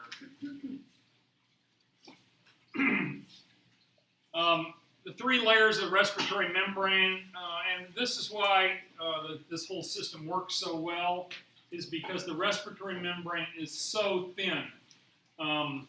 What do you have to go through to get from the air into the bloodstream? And all you have to do is go through that squamous epithelial lining, those pneumocytes type 1. So oxygen has to diffuse through them, but they're incredibly thin. Then it has to pass through the wall of a capillary, which is called the endothelium, right? Endothelial cells. And remember, endothelium is simple squamous epithelium. It lines all of our blood vessels. And then there's a basal lamina between those two that sticks them together that the oxygen has to flow through. That's very thin also. So those are the 3 layers of the respiratory membrane that you ought to know and think about a little bit. And we will talk about them quite a bit more. This is a picture, a schematic kind of picture. If this is the alveolar airspace down here, the white area, you have to go through the wall of the alveolar epithelial cell. You have to go through that basement membrane, the fused basal lamina, and then you have to go through the endothelial cell, which is also very thin. And then, bingo, you're out into this, which is basically blood, basically serum. And then here's a big red blood cell floating by at the same time. So it's a very thin layer that our gases have to flow through for us to get any good out of breathing. Because this distance is very short, and because the main 2 gases, which is oxygen and carbon dioxide, are very lipid soluble, they go right through those membranes. Because remember, membranes are made up of little double-headed things called Oh, by. phospholipid bilayers, right? Phospholipids. What happens if the alveoli get really inflamed and get full of pus? That's called pneumonia. We'll see pneumonia as a bunch of fluid in a lobe of the lung, for example. I have a bunch of x-rays I'll show you before we finish this chapter that show that. I think I've kind of said all of this before, and I'm not going to say it again. Let me talk about one last thing, and that is the fact that what about those tubes? What about the bronchi, the trachea, and those big bronchi? They're thick. You know, they have some real thickness to them. They have a lot of muscle in them. They have a lot of cartilage in them. So they need blood too, right? But any blood you send to them, is not gonna get oxygenated, right? The blood that flowed and went to the wall of the bronchioles did not get oxygenated, right? So it's kind of a different case, and I think that what you have to know is that there's a second arterial system in the lungs. The main arterial system is the pulmonary arteries, and that's blue blood. That's unoxygenated blood that's flowing to the lungs. And that's the blood that's going to go to the alveoli and get oxygenated, right? But there's another set of arteries in everybody's lungs, and that's called the bronchial arteries. The bronchial arteries are real arteries. They're off the aorta. They are very oxygenated, and they are carrying blood in a separate system to the tubules, to all the tubes that are in the lung, to the trachea, to the bronchi, and so forth. Okay? Because those tubes need to be kept alive, and to stay alive, they need oxygen delivered to them through the blood. Okay, so now what happens with that blood? So you've got this blood, and it flows into the lung, and it goes to the tubes, and now it's been used up and it's deoxygenated. What are you going to do with it? Are you going to send it all the way back to the inferior vena cava or the superior vena cava and run it through the heart in a normal fashion? Starting at the lungs, It's already in the lungs, so instead of sending it back to a regular systemic vein, you just dump it into a pulmonary vein, like this one here, on this model here, and it just goes on back to the heart next time around. It's a small amount, but you're going to see that small amount is going to lower the total amount of oxygen in the blood, because it's basically some unoxygenated blood that's flowing in there. I'll have to think about that one. You will. You should think about that one. What's blood pressure? Well, remember, blood pressure in the arteries was usually normal was 120 over 80. Remember that? And remember, the reason that we had to have high blood pressure in the arteries was because we had to be able to pump blood all the way to the top of our head and all the way to the bottom of our feet. And so it took that 120 over 80. And boom, boom, that's what the left ventricle was doing, was creating that high pressure. On the other hand, in the pulmonary circuit, it only has to pump the blood about that far from the heart into the lungs, right? It doesn't have to pump it uphill, really. It doesn't have to pump it downhill. It can be very low pressure, and as a result, it is very low pressure. Pulmonary artery pressure is never really higher than about 30. So it's more like 30 over 2. 30 over 2. So that's why the right ventricle, remember when we were looking at the heart, the right ventricle was a pretty thin wall. Remember, it didn't have to generate that real high pressure, whereas the left ventricle of the heart was really thick because it had to generate that high pressure of 120. So the blood pressure in the lungs, in the pulmonary circuit, pulmonary arteries go into the lungs, and the pulmonary veins coming back from the lungs is very low. because one of the reasons and the problems with it being low is they could get blocked off pretty easily. And you can get blood clots will obstruct the pulmonary arteries, and that causes that's a pulmonary embolism, called where a blood clot breaks loose, goes through the right side of the heart, goes out the pulmonary artery, blocks off the pulmonary artery. It's called a PE, or pulmonary embolus. You guys seen those ads on TV with Kevin Nealon and Arnold Palmer Yeah. talking about this blood thinner medicine that they can take that's a lot easier to take than the old Coumadin and so forth. The thing they don't say on that ad, and from what I've heard from doctors that are in practice, that I think it's called Reliquis, maybe the name of it. The problem with that stuff is with Coumadin and the other blood thinners that we've always used for years and years, if somebody came in and they were bleeding, you could give them some vitamin K, and within 10 minutes they were clotting normally again. With these medicines, it takes a month to get them to clot normally again. So if they come in and they're bleeding, and they're on this medicine, you can't get it to stop. And that can be a problem. I've just heard doctors say they hope they never see a patient on that because of that problem alone, because it's very slow to act and very slow to wear off. Yeah. So then if a patient who's taking that medication, Wait a minute. Go ahead. so if a patient who is taking that medication on trauma and surgery or something, you're kind of like SOL. You're kind of SOL. You have to be giving them a lot of fresh frozen plasma. You give them a lot of blood products, because anytime you give a unit of blood, you're also giving some coagulating factors. So, I mean, it's not hopeless, but it would be a tough deal. You can get what's called fat emboli. When people break their femur or break the big bones in their legs, there's fat on the inside of the femur, and that breaks loose and starts going into the veins, and it can go into the lungs and block off pulmonary veins. And you can get air bubbles into the bloodstream if it's sucking air in somewhere. Those are all different types of pulmonary embolisms. So the pulmonary system, although it's low pressure, has its own set of problems there as well. We talked about the pleural cavities back in 231. Just remember there's a right pleural cavity and there's a left pleural cavity. The right one contains the right lung and the left one contains the left.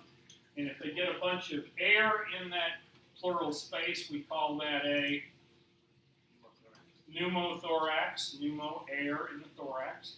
If they fill up with blood, we call it from a gunshot or something, we call that a hemothorax. If it builds up under really tight pressure in there, we call that a tension pneumothorax. Okay? If it builds up with water, fluid, from the thoracic duct or something, we call that a hydrothorax.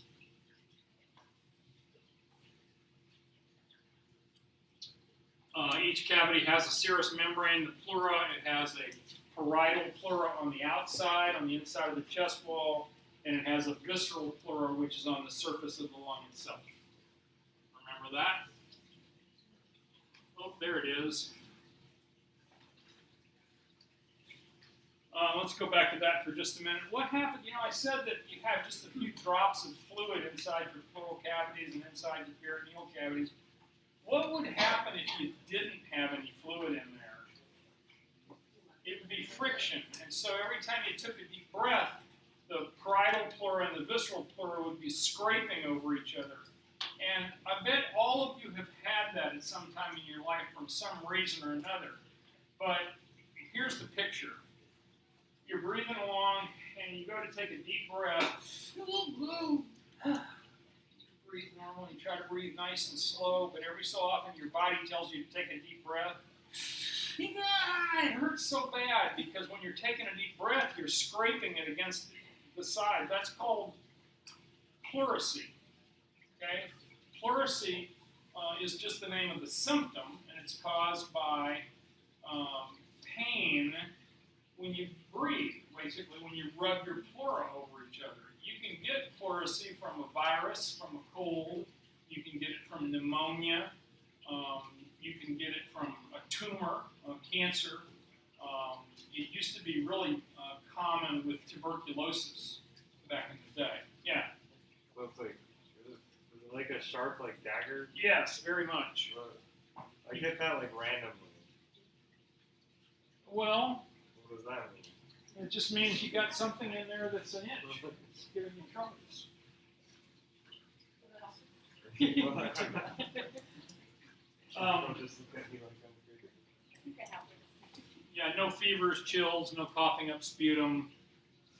It's probably just a muscle pull out in your ribs, if I was guessing. Yeah, it feels like right in the rib, like I'm getting Yeah. shanked. Getting shanked. Wow. All right.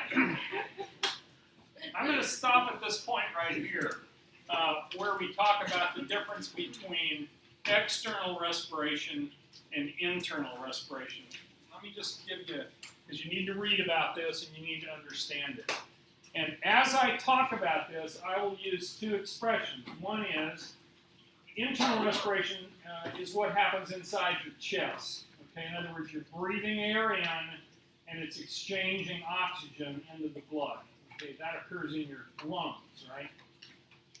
External respiration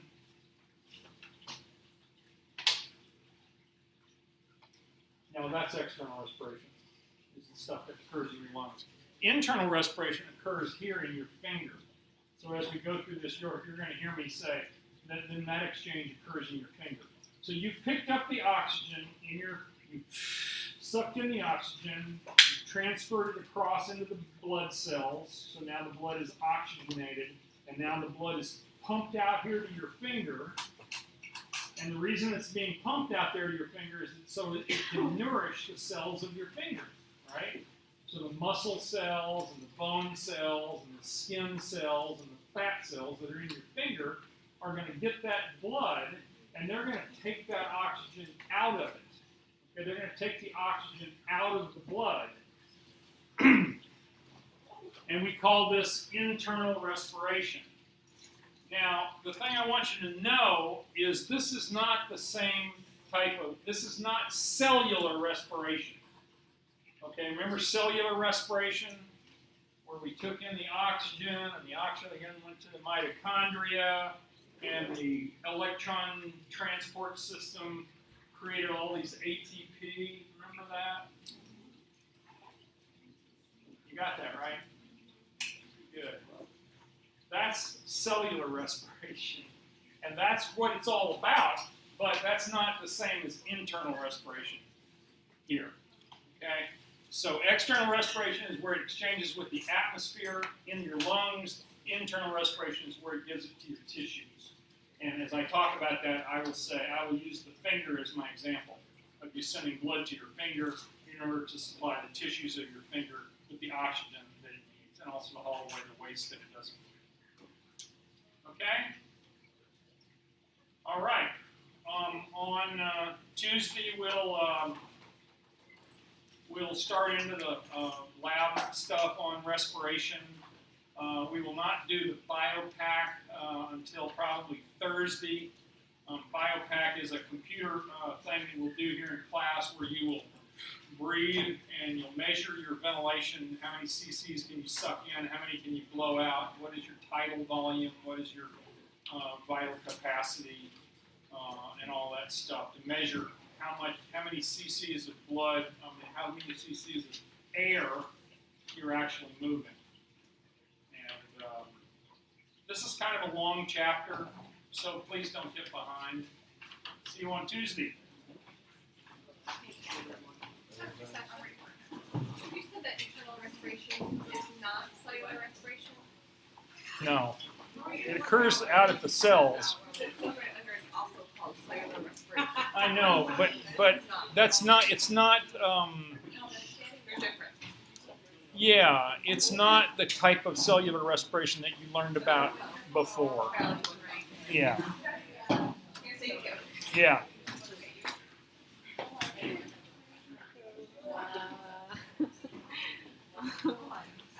I love you folks. It's okay to smile. You look pretty when you smile. Do I have a chance? What? Do I have a chance to get in? Yeah, you're in. Thank you so much. Yeah, go home and in about an hour. Well, it'll take me a while to get home. I'll submit the overrides for you later tonight. You should be able to register yourself. Okay. And when is our next quiz? Next Thursday. Next Thursday. Yeah. Thank you. May.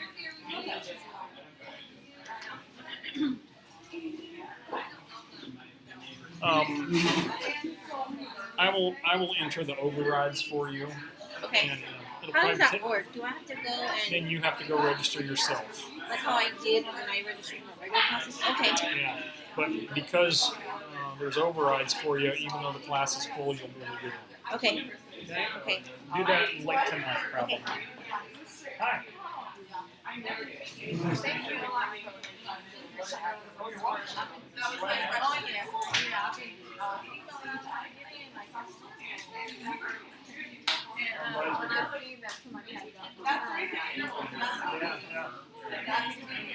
glad you're here. We'll have fun.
Do one.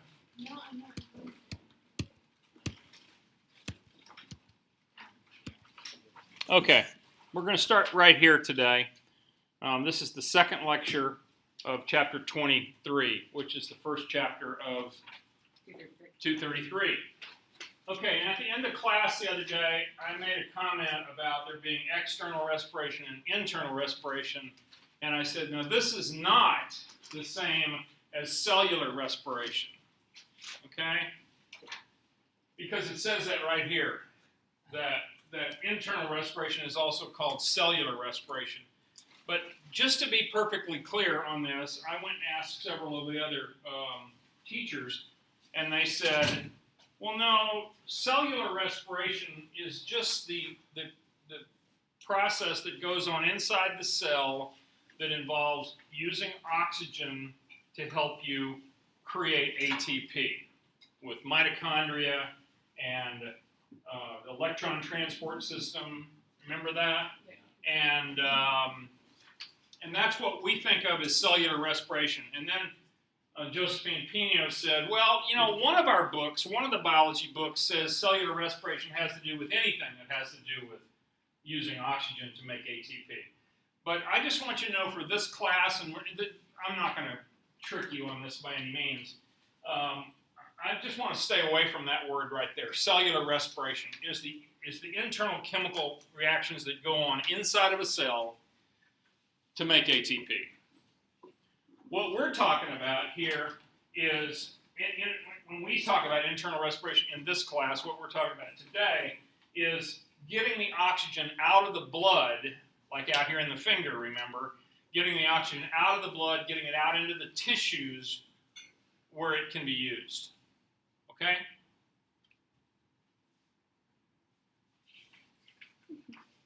Okay, man, I got that done.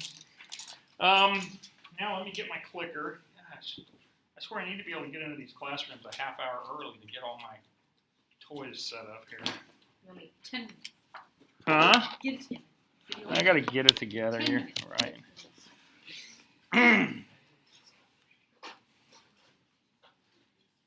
Boom. Please work. Please advance. Okay. Now, let's talk about external respiration. In other words, bringing the oxygen in so that we can absorb it across the respiratory membrane, get it into the respiratory capillaries, right? And then send it back to the heart, and then send it out to the body. Well, it involves three things. And this one here is called pulmonary ventilation. And here's the way I want you to remember this. What's a ventilator? It's a breathing machine, right? All it does is it just blows the air in and out, okay? And we have to do that ourselves in order to ventilate our lungs. So ventilation, pulmonary ventilation, simply means moving air in and moving air out. That's pulmonary ventilation. Once the air gets in there and gets down through all those tubes and gets down to the alveoli and those last little tiny tubes that have a bunch of alveoli off of them, then the gas diffusion starts happening. And the oxygen that you breathed in diffuses across the alveolar membrane into the capillaries and gets absorbed. Okay? That's gas diffusion. That's the second step. And the third step is then we've got to carry it between transport of oxygen and carbon dioxide involves, now it's been picked up by the blood, the hemoglobin has attached onto the oxygen, right? And now the blood gets pumped around, it gets pumped back to the heart, back to the left side of the heart, right? And then it gets pumped out through the left ventricle, out to the aorta, and goes to the whole body, right? And then, so that's where we're really transporting the oxygen and the carbon dioxide. And we're going to talk for a bit about how do we transport it. There are chemical processes associated with carrying oxygen and also carrying carbon dioxide. I've already mentioned one with the oxygen, it hooks onto the hemoglobin, right? Okay, I've got a little video here, but I'm not going to show it now. I'm going to show the videos at the end together. I apologize, but that's just my problem. So pulmonary ventilation is the physical movement of air in and out of the respiratory tract, and the only reason we do that is to carry that air down to the alveoli. It doesn't do any good to breathe air into your trachea, right? You breathe it into your trachea, you breathe it back out. You didn't absorb any of that oxygen because your trachea doesn't absorb oxygen, right?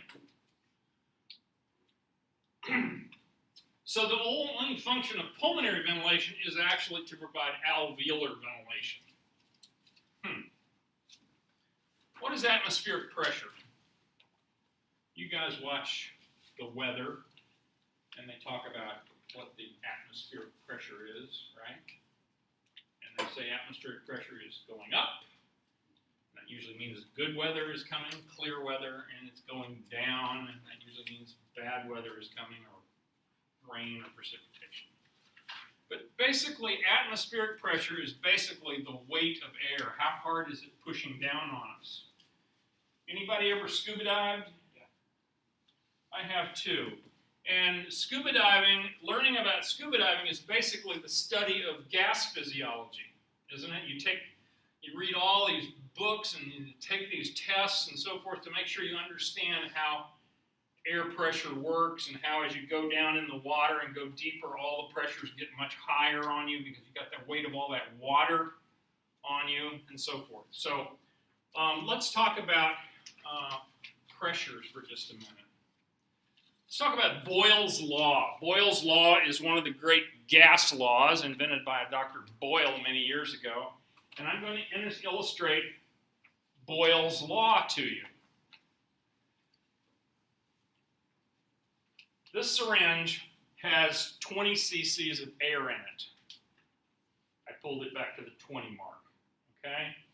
And the pressure that's in that barrel of that syringe is exactly equal to the pressure that's out here in the room, right? Because it's open to communicate. Boyle's law says that the pressure of a gas is inversely proportional to the volume that it's in.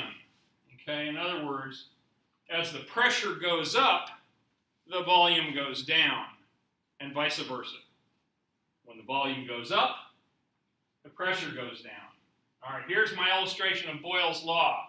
I'm going to put my finger on the end of it, and it's now 20 cc's of air in there. It's at room pressure, and I'm going to push it down to the 10. What happened to the pressure of the air in there? Yeah, it just doubled. Why? Because I just decreased the volume by half.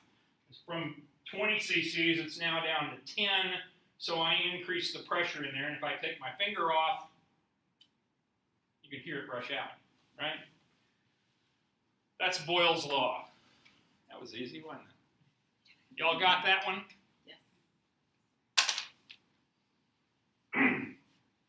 Now, what does that mean when I say the pressure goes up?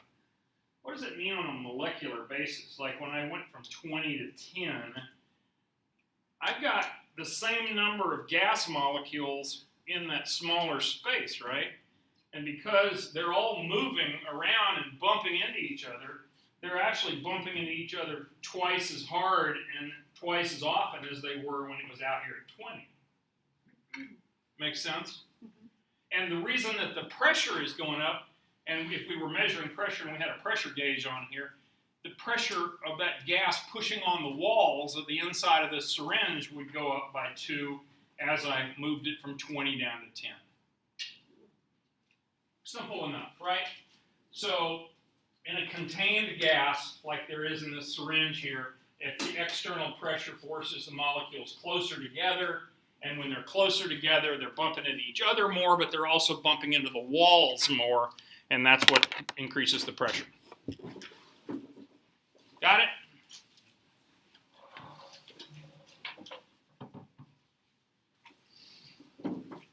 How do we breathe? How do we breathe? Well, first of all, we breathe by sucking, okay? Breathing is a big process of sucking, okay? We go and we suck air in, okay? We don't, when you're on a ventilator, when you're on a breathing machine, that's called positive pressure breathing. It is blowing air into you, okay? It is making your lungs expand. But when we breathe normally, we suck air in, okay? Now, what does that mean? Well, air is always going to flow from an area of higher pressure to an area of lower pressure. So, in other words, I've got my tracheas open, and when I take and raise my ribs and expand my lungs, that lowers the pressure inside of my chest, right? And because I've lowered the pressure, and the pressure out here is the same, air comes in, my chest expands, fills with air. Y'all can all buy that? A respiratory cycle, remember that cardiac cycle we had before? This is the respiratory cycle. It has just 2 parts. There's none of the systole, diastole stuff. It's just inspiration, out. Now, do we really blow the air out? Yeah, we kind of do. But we don't actively blow it out. If we're breathing normally, like you guys are all breathing normally here in this room right now, you are sucking the air in every time you take an inspiration, and then you just kind of go.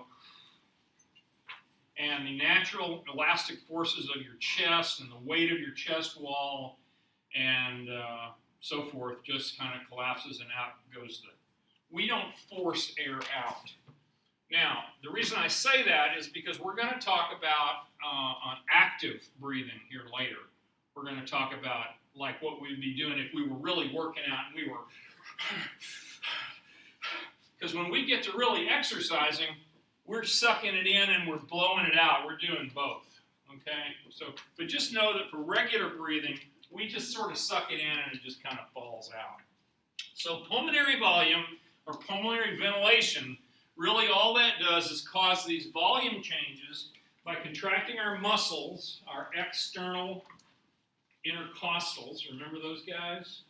The external intercostals. They go from the top of one rib to the bottom of the one right above it, right? And when those things contract, it pulls our ribs up, and by pulling them up, it also pulls them out. And that's what changes the volume. And if you change the volume, you're going to change the pressure. And when the volume of the thoracic cavity changes, assuming you don't have something in your windpipe, that's going to move air in and out. Pretty simple, don't you think?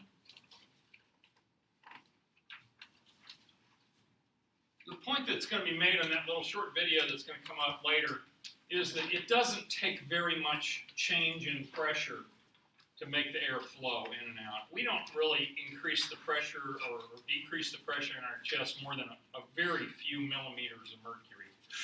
And that's enough to suck it in, okay? These diagrams here, I want you to understand, and the reason I do is because there's a number of questions on the exams that kind of use these diagrams to help, but I really think they're easy to understand if you just see what they're getting at. This is this picture here, when the ribs and sternum elevate, and that's what we do when we breathe in. We elevate our ribs and our diaphragm up like that. And our diaphragm comes up, it contracts and pushes things out. It makes the inside of the chest bigger, more volume, air sucks in. When there's no difference, when we're just at this point, pressures are equal inside and outside, right? So there's no air moving. And then when the volume increases, in other words, when our chest goes out and when our diaphragm goes down, as illustrated with these three arrows, that's what causes the chest volume to increase, which therefore lowers the pressure, and that causes air to come in. Just the opposite when we breathe out.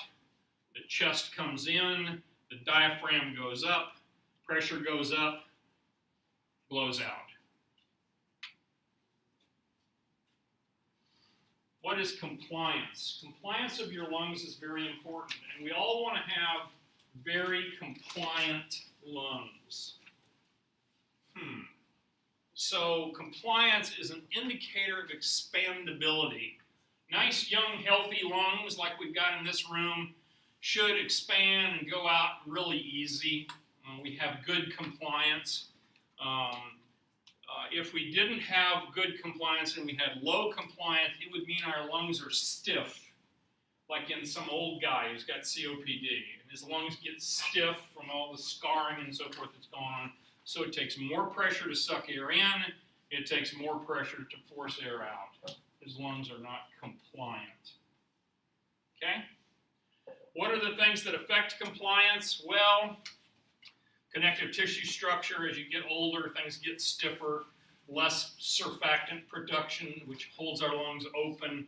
And as you get older and you get more crotchety, the muscles of your ribs and the bones and your sternum and all the cartilage that holds it all together becomes stiffer, and it becomes harder to take a great big deep breath.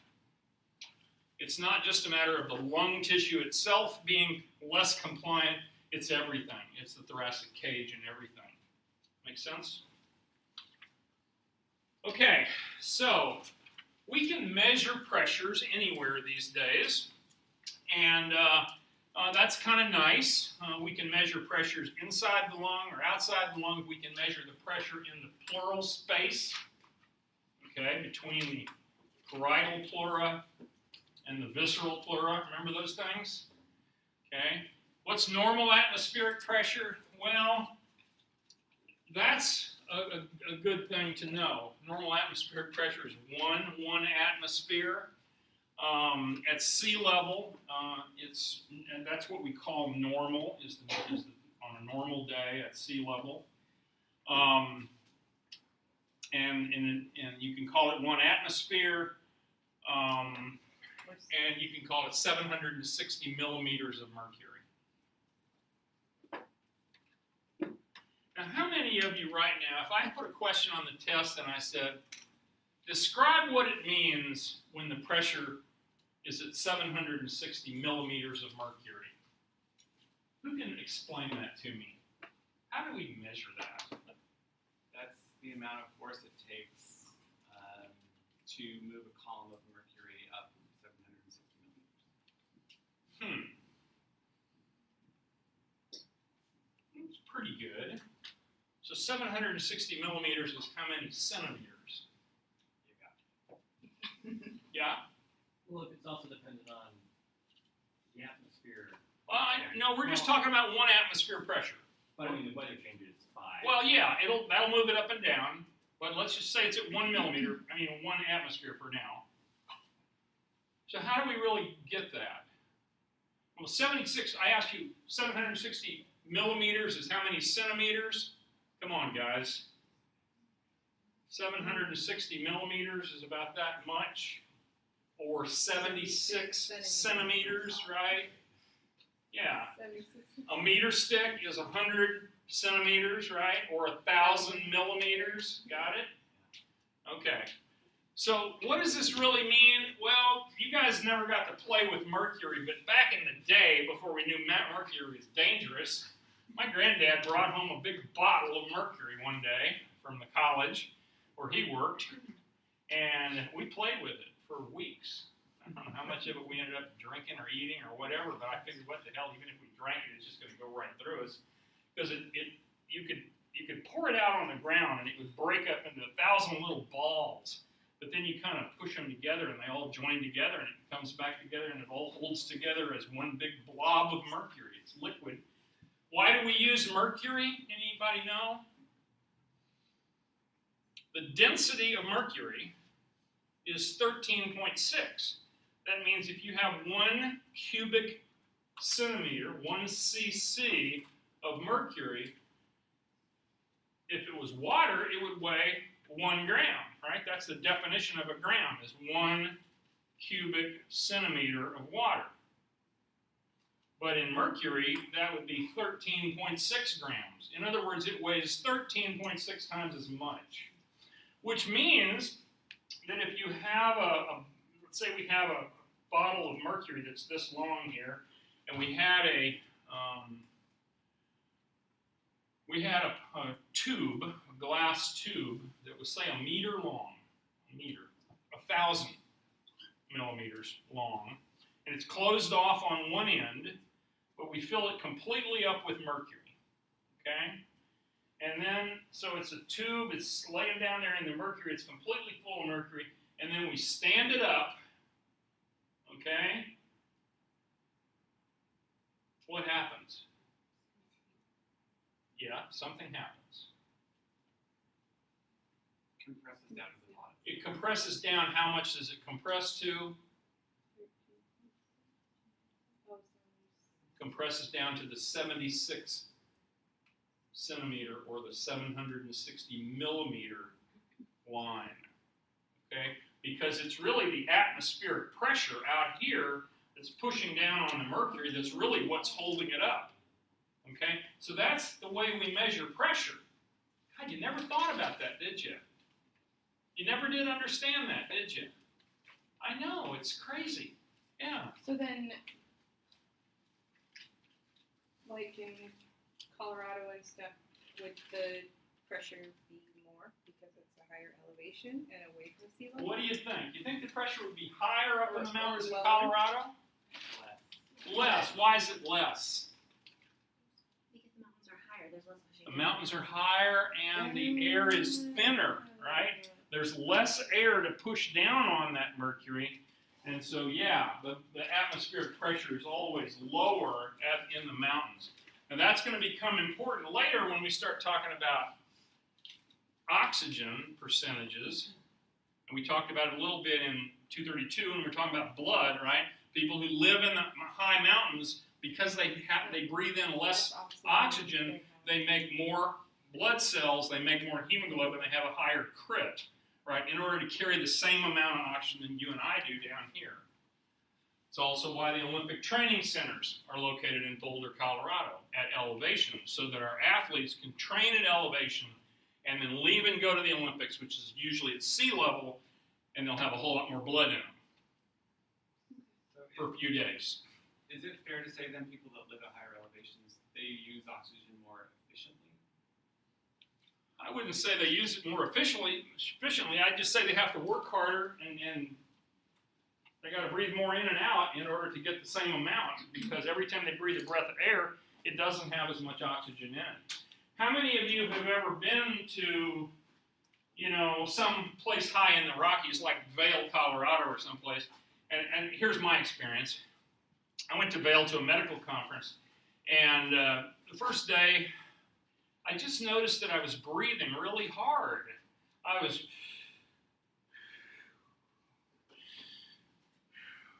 And at first I didn't notice it, but then I think, man, I'm taking great big breaths, and you're taking great big breaths because you got to suck in more air in order to get the same amount of oxygen. So yeah, it does. In fact, I remember at that meeting it said on the flyer to go to it, it said, if you have troubles breathing, if you have COPD or emphysema, you should not come to this conference. Luckily, I was young and healthy, and we would go out and ski all day. But it is amazing how you do have to breathe a lot harder. Yeah. How long does it take you to adjust? Well, I think it would take you several weeks, a couple of weeks to really adjust. Yeah. What happens when a preemie is born in? You give them oxygen. Well, no, I understand that, but it is. I guess I don't know how to phrase my question, so I will. You think on it. I will. Okay. I love you. You're so sweet. All right, intrapulmonary pressure. So what is the intrapulmonary pressure? Now I told you we can get pressures almost anywhere, and one place we can measure it these days is actually in the alveoli. We can put a little tiny needle in the alveoli and record the pressure that's inside of those alveoli. And so that would be called the intra-alveolar pressure. And so I told you before that when we take a deep breath, it doesn't take a whole lot of pressure diminution in order to suck the air in. And indeed, in relaxed breathing, the difference between atmospheric pressure on the outside and intrapulmonary pressure is only about -1. We only have to lower it from 760 to 759 to have our lungs just fill with air. Kind of amazing, isn't it? What's the maximum intrapulmonary pressure you can get to? Well, if you go and strain as hard as you can, pull in your lung muscles and pull in your chest muscles and pull in everything and strain against a closed glottis, you can push it up to 100 positive, and you can suck in. If you were sucking against a fixed thing that didn't allow the air to come in, you can suck it down as low as -30. So we have a lot more reserve there than we need, but we can breathe just fine with just 1 millimeter difference. Most of the time when we set a ventilator, we would usually set the ventilator to about 15. We didn't want it going higher than 15. So it's blowing and then relaxing. And we set it so it doesn't go higher than 15 or 20 maybe. But you don't really want to be getting into these really high numbers, because then you run the chance of blowing out a lung or developing a pneumothorax or problems like that. We'll talk about those later. Okay, how about the intrapleural pressure? Now, let me just tell you that I think you need to just take my word for this, because this is hard to explain. But just know that the intrapleural pressure is just what it says. It's the pressure in that space between the parietal pleura on the inner lining of the ribs and the visceral pleura on the outside of the lung itself, and it averages about -4. It is always lower than atmospheric pressure. No matter what period of the respiratory cycle you're in. Remember we said we can breathe regularly and only alter it by about a millimeter of mercury pressure difference. But nonetheless, the intrapleural pressure always stays negative. It always remains below atmospheric. Now, why is that? Why is the intrapleural pressure always negative? Because you need lower pressure in your lungs to get the air in. Well, what does the pleura usually, what does it really do? Yeah, You need less pressure outside the lungs, so it adheres to the rib cage to pull. that's right. You basically all the time have to be sucking your lungs out to keep them filling your chest, right? And so that negative pressure that holds your lungs fully expanded and out against the chest wall is the intrapleural pressure. And it's always a little bit negative. Good answer. Okay, but for this purposes of this class, here's what I think you need to know. I think you need to know that the intrapleural pressure is always negative. It's usually about 4 millimeters more negative than the pressure in the lungs, and it remains below atmospheric pressure throughout the respiratory cycle. In other words, it's always negative because it's always got to suck that lung up against the chest wall.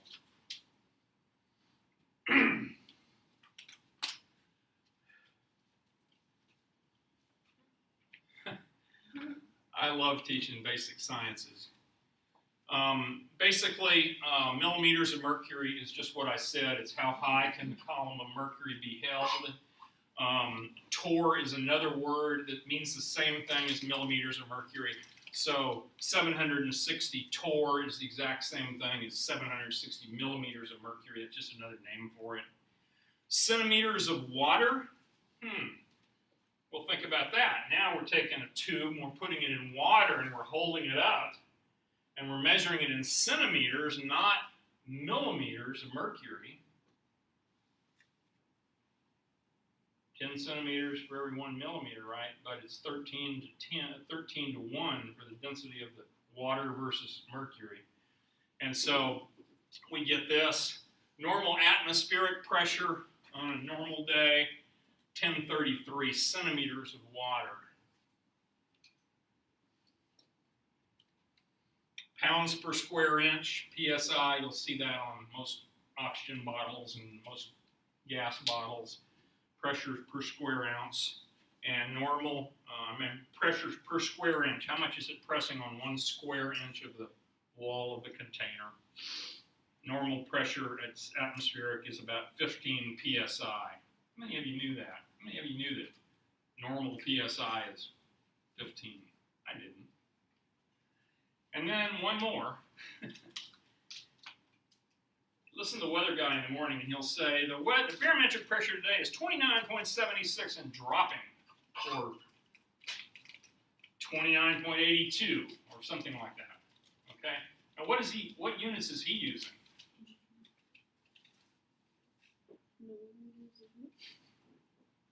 No, inches of mercury.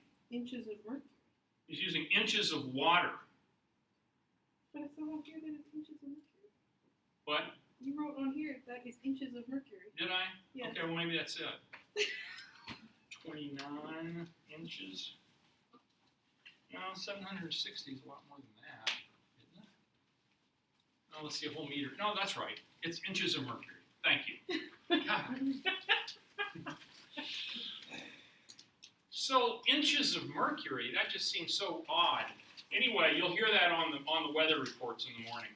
So the point I make from this slide is there's a whole lot of ways to measure pressure, but in this course we are going to use 760 millimeters of mercury, or 1 atmosphere.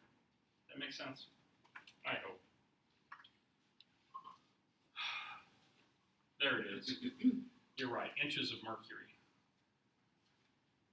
29.92 inches of mercury is the same as 760 millimeters of mercury. Oh, sure, I knew that. All right, so the respiratory cycle is this cyclical changes in intrapleural pressure as you suck air in and as you blow air out. And the point that I want to make by this picture, this slide here, says this aids in venous return to the heart. And you remember when we were studying the venous system, and remember when the blood came out of the heart, it was going up to 120, and then as it went down through the arterioles and went down through the capillaries and went down and started going through the venules and so forth, it got lower and lower, and then by the time it got in the inferior vena cava, it was down to like 4, and by the time it got back to the left side of the heart, it was down to like 2. Now what does that, think about that, so what does that mean? Well, what that means is when you suck air in to your chest, you got air coming in here, but what else is running into your chest? You've got blood.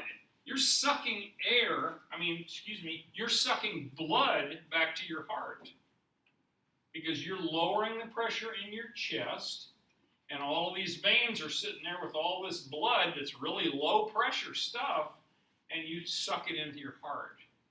Now, that becomes important in medicine, actually, especially in people that have bad lungs. You can actually measure the difference in their blood pressure based on what phase of their breathing they are. Sounds weird, but think about it. If you suck more blood into your heart and it circulates through your heart, it goes out at a higher blood pressure. So you get a change in your blood pressure in a sick lung person between inspiration and expiration. Usually they're having to suck harder than we are, and they're having to blow harder to get it out. So that kind of augments it and makes it more obvious. But the point being is venous return to the heart is changed by negative intrathoracic pressure when we suck air in. Make sense? Tidal volume. What is a tidal volume? It's so easy. Tidal volume is like the tide. Blue bubble gum. It's the first time I've seen blue bubble gum this term. The tidal volume is like the tide.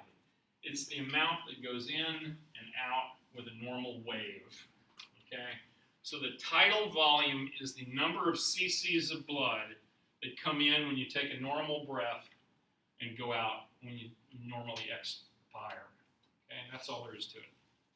One more time. Number of cc's of blood. Of air. Okay. Comes in when you breathe in, goes out when you breathe out. Like the tide. That's called the tidal volume. We're going to learn several volumes of the lung here in a few minutes, and we're going to do that in the lab too.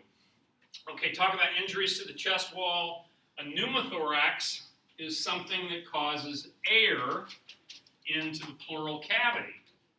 Remember I told you that pleural pressure is always negative, right? So if you put a bunch of air into the pleural cavity, it's just going to keep sucking it in, right? Because it's negative pressure, right? Yeah. So if you stab yourself in the chest and make a hole from your chest through into your pleural space, air is going to go in, and as air continues to go in, it's going to cause your lung to collapse. Your pleural space is going to fill up with air, and you're going to have what's called a pneumothorax, or a collapsed lung. Okay? Now, atelectasis is different. Atelectasis is usually caused and it is a result of a pneumothorax, but if you collapse your lung on one side, then what happens is the alveoli in that lung collapse, and the lung collapses, and you can't breathe through that part of the lung. It's called atelectasis.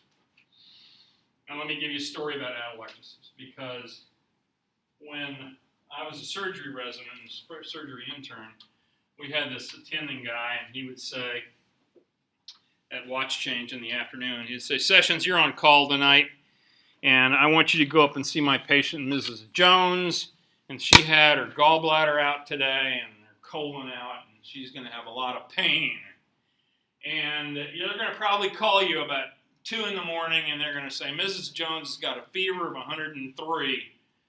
And what are you going to do, Sessions?" I said, "Well, sir, I'm going to go up to her room, and I'm going to assess the situation, and I figure she's probably got atelectasis. Pieces of her lung are collapsing. Why? Why? Why would somebody 12 hours after surgery get atelectasis? Maybe they don't have enough weren't able to inhale enough to mammary tract? Say it again. They wouldn't have enough surfactant because they weren't able to inhale enough Okay. to fill up the. Well, you're partially right. Anybody else? Would it have to do with the space that is now in her body due to the removal of the gallbladder and the colon? No. How about internal bleeding? Well, that could be, but not really. That's not what the problem is. Yeah. Secondary to prolonged ventilation during surgery. Well, she was ventilated, but at the end of surgery, she didn't have a fever of 104, but now she does. Does anesthesia do anything? Not really. What happens is she gets pain. You get pain after surgery. Surgery hurts. And when surgery hurts, you just can't make yourself take deep breaths. It's so hard because you start to breathe in, oh God, it hurts so bad, right? Because things are rubbing around. So people post-op do not breathe well, and it's typical. And that's why post-operative pain medicine and post-operative analgesia is so important. So that what you have to do is you have to go up there and say, Mrs. Jones, I need to listen to you breathe. And when she tries to breathe, she doesn't hardly breathe at all because she splints. That's what we call it. She splints because it hurts to breathe. And so what you do is you get your little syringe of morphine and you give Mrs. Jones a little bit and then a little bit more and a little bit more until she gets kind of her pain under control. And then maybe she can take some deep breaths. But I have to tell you that most of the time they can't. And so what you end up doing, what we used to do, we were so bad, but it was good for the patients. But you take a nasotracheal tube, take a little rubber hose and put it down their nose, and you get it back in the back of your throat and say, okay, Mrs. Jones, take a deep breath. And she goes, and when you do, you feed this thing down, and it goes down into her trachea, and she starts coughing to beat the band.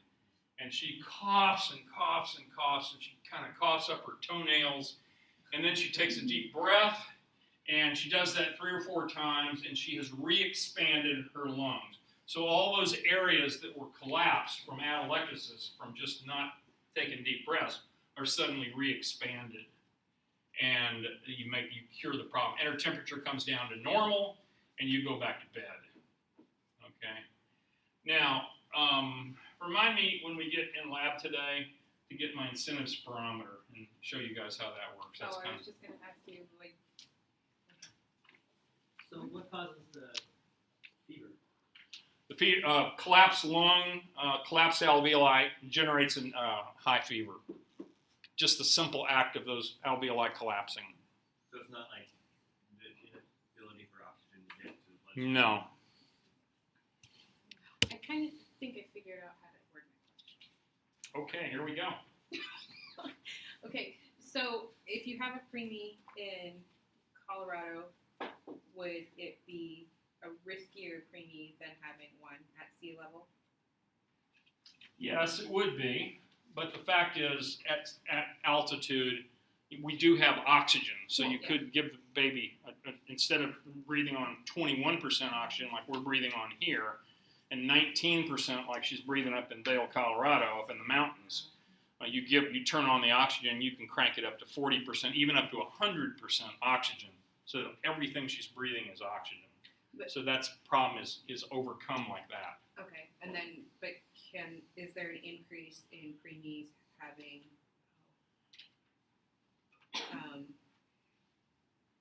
there's like a eye issue from, Right. I can't remember the name. Yeah, you don't want to keep babies on high percentages of oxygen for very long, but no, it wouldn't last very long. You'd get the baby in a helicopter and take him down to Denver. Okay, so they do. Yeah. Okay. Okay. Now, so these are some pressure tracings during inhalation and exhalation, and you notice that here you go, you're breathing in, you suck it down, you lower it 1 millimeter of mercury, that's all it takes for you to start pulling air in, and here's the intrapleural pressure, which is always negative, remember. It started at -3 here, and it's down to -6. That's sucking air in, but remember, intrapleural pressure is always negative. And then here's how much air you sucked in. You just sucked in 500 cc's of air. by only altering the pressure 1 millimeter. This is a pretty normal tidal volume. 500 cc's is a pretty normal tidal volume. That's probably about what you are all sitting here breathing right now. You're sucking in 500, blowing out 500. Tidal volume, okay? Make sense? Let's talk about the respiratory muscles. Which muscles do we use? Did I steal somebody's pen? Which muscles do we use? You need to know these guys. Basically, we use 2 muscles to breathe all the time. We use the external intercostals. And remember, the external intercostals are just like the external abdominal obliques. They run in this direction. Got that? And so when those muscles contract, they basically pull the ribs in and out, or out and up, okay? External intercostals. The other one is the diaphragm. The diaphragm goes down and sucks air in. And basically when you're asleep at night, I don't know if you've ever watched somebody sleeping, but a lot of times if you look at somebody and try to count their respirations when they're in bed at night, you can't see them breathing at all. And the reason is because they're completely breathing with their diaphragm, and you can't really see the diaphragm moving from the outside very easily. So you may not hardly see somebody breathing at night, especially if they're asleep and breathing really quietly, because they're usually diaphragmatic breathing at night. Okay, so that's the 2 you need to know. That's the 2 muscles that we breathe with when we're breathing regularly. What happens when we breathe heavily? Well, let's go to another slide here first. Inhalation, as I told you, is always active. We always have to suck air in. Exhalation is mostly passive. If we're breathing regularly, exhalation, it just comes out, okay? We don't have to force it out. It just comes out on its own. However, if we're exercising and we're increasing our breathing, then we do push it out. About 75% of normal air movement is caused by the diaphragm, and about 25% more is caused by the external intercostals. So that's why I say, you know, when you're breathing quietly, you can really breathe almost 100% with your diaphragm. Accessory muscles help you in exercise-related and extra breathing. And these are the muscles, you need to know these too, guys, by the way. These are the accessory muscles of respiration. That's what they're called. And they are the sternocleidomastoids. Remember those? Mm-hmm. Serratus anterior, the serrated ones down here. Pectoralis minor, underneath your pec major here. And then the scalene muscles, which come back here in the neck and help pull the ribs up. Okay? Now, if you ever, and you will, you'll see old guys trying to breathe. And when old guys are trying to breathe, if they've been smoking cigarettes all their life, it's kind of sad, really, to watch them breathe, because you can see all of these muscles. And they'll usually be leaning over and they'll be going, and you can see their sternocleidomastoids, you can see their scalenes, you can, there we go. You see you can't see their pectoralis, it's under their arm, under their pec major here. But you can certainly see their sternocleidomastoids and their scalenes.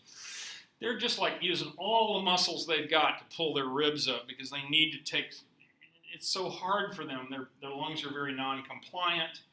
They have to use a lot of effort just to breathe. And so those are the 4 muscles that they're using. Here's what they look like, just to help you remember them. Sternocleidomastoid up here. Here's the scalenes and back. They go up along the neck and attach to the vertebrae up there, and then come down here and attach into the top couple of ribs. Pectoralis minor, remember it comes up this way. It's underneath the pec major. And you use internal intercostals as well. And serratus anterior, there they are. All of them are there on that picture, just to remind you what they look like. Muscles of active exhalation to blow the air out, because these guys are not only sucking it in real hard, but they're having to blow real hard to get it out. They're using their internal intercostals, their transversus thoracis, and they're using their abdominal muscles. They're using their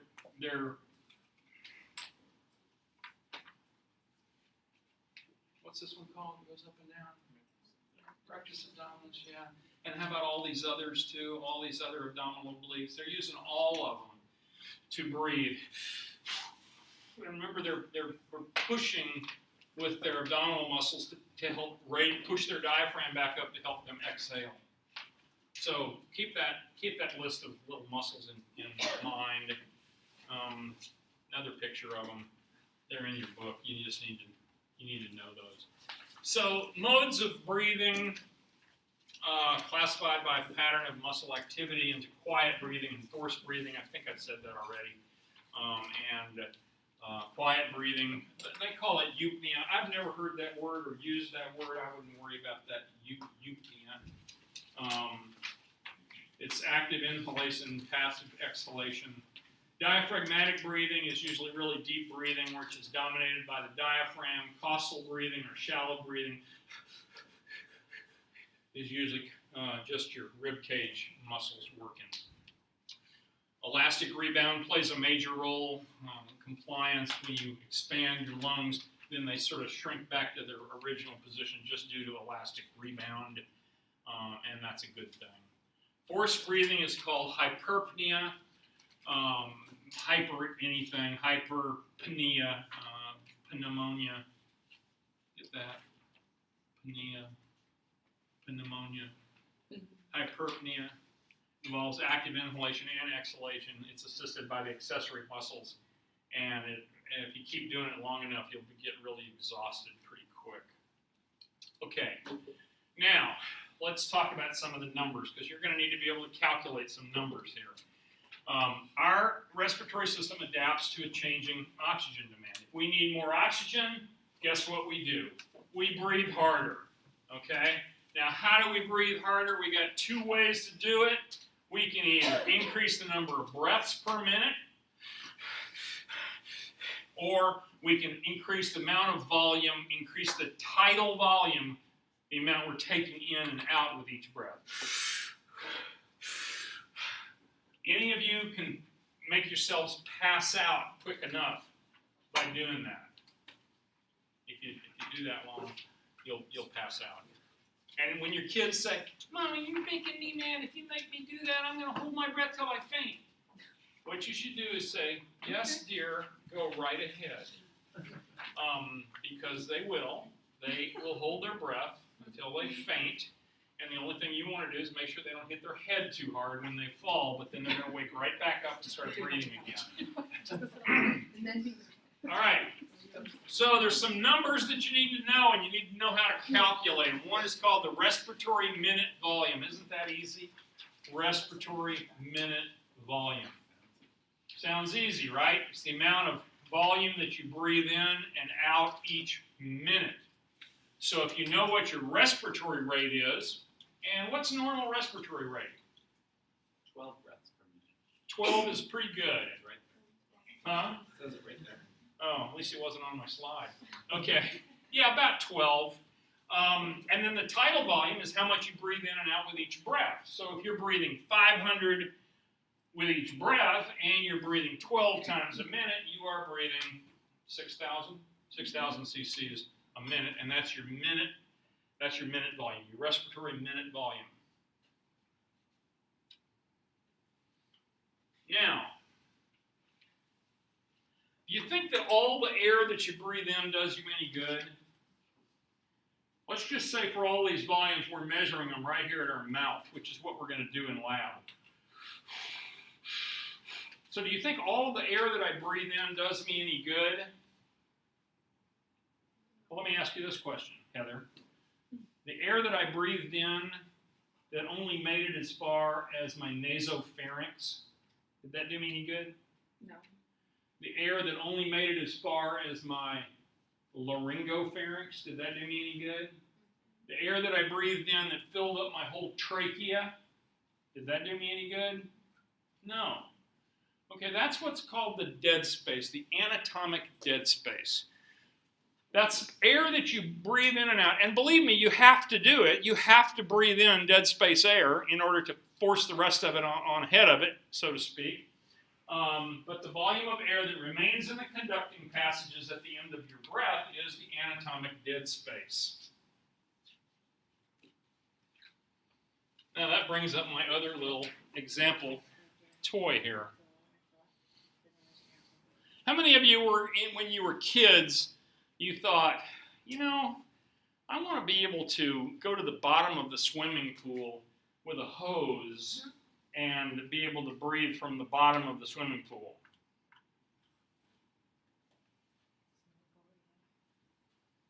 Did it work very well? I tried it. Did you? How did it go for you? Almost drowned. Yeah. Now that I've just used these words, anatomic dead space, why did you drown? Almost drowned. Well, the top of the hose was in the water. Oh, well. That too. Yeah. It's called dumbass. For sure. All right. All right, let's just say that I'm in the water, and let's just say that this is my breathing tube. And if you've ever breathed with how many of y'all ever breathed with a snorkel? When you breathe with a snorkel, what's it like? How do you breathe? Well, it's very shallow. You feel kind of claustrophobic. You feel claustrophobic, okay? That may be from the mask as much as anything. But when you're breathing through a snorkel, you've got to suck in a lot more air because you've got to fill that whole snorkel with fresh air before you start getting any air yourself, right? So basically, when I do this, I have to suck the air from right there down. I got to fill the whole tube. I got to fill my mouth. I got to fill my trachea. I got to fill all my tubes. That's all dead space. And then when I breathe it out, I've got to empty all that out before I start getting fresh air again. So we can actually only breathe in so many cc's, you know. And if our dead space is greater than the number of cc's we can breathe in, we're going to drown every time because we're not getting any air in. And I think all you got to do is sit here and watch me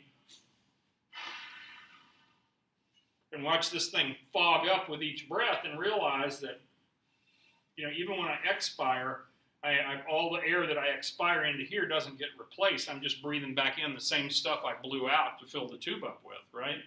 Okay, so keep that in mind. That's dead space, anatomic dead space.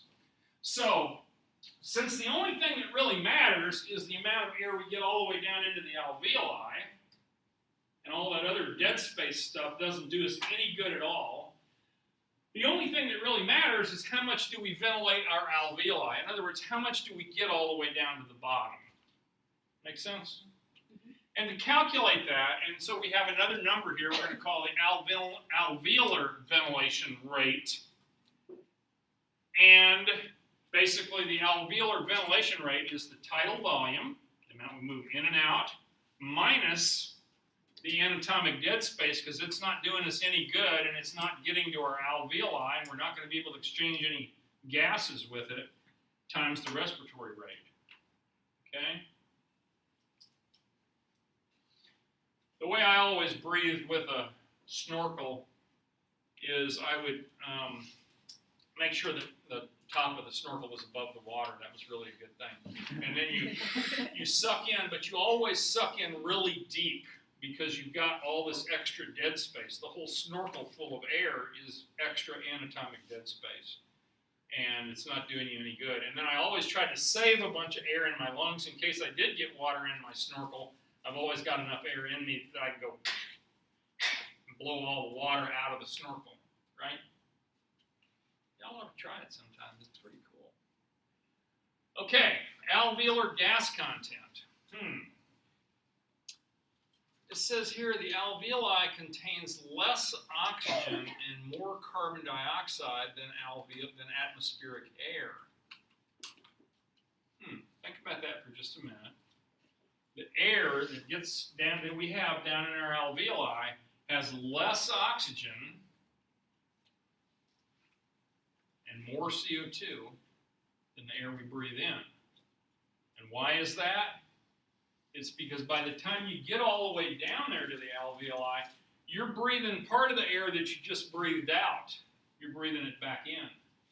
And the stuff you breathed out, you've already taken the oxygen out of it, so there's less oxygen. And you've already put a bunch of CO2 into it, waste product, and you're breathing it back in now. So alveolar air always has less oxygen and more CO2 because that air that is mixing with exhaled air that you just are trying to exhale. Make sense? Okay. So your alveolar ventilation rate is determined by your respiratory rate and your tidal volume. For a given respiratory rate, increasing the tidal volume increases the alveolar ventilation rate. For a given tidal volume, increasing the respiratory rate increases the alveolar ventilation. There's nothing exciting there. It should all make sense if you read it over slowly by yourself in the quiet of your own bathroom. Lung volume. Total lung volume is divided into a bunch of parts, and it's a different set of volumes and it's a different set of capacities, and these are useful in diagnosing people with lung troubles. So we're going to go through that now. What does Superman have to do with respiration?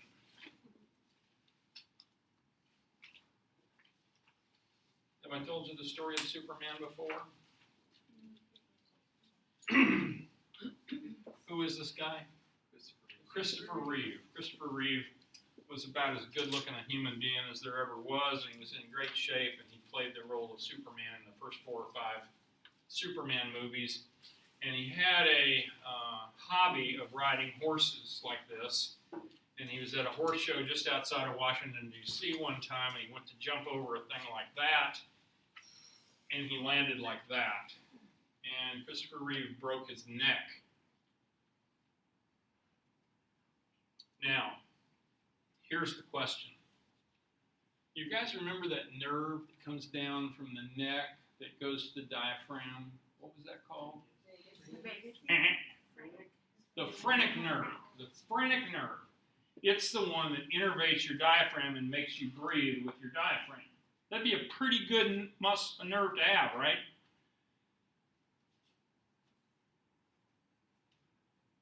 Anybody remember what levels of the spinal cord the phrenic nerve comes off at? C4, C5. C3, 4, 5. Yep, that's great. 3, 4, 5 is right. So if you break your neck at C2, Oh, that's right. C2, you're dead. you're pretty much dead because you can't breathe with your diaphragm. You certainly can't breathe with your ribs because they're T1, T2, T3, T4, right?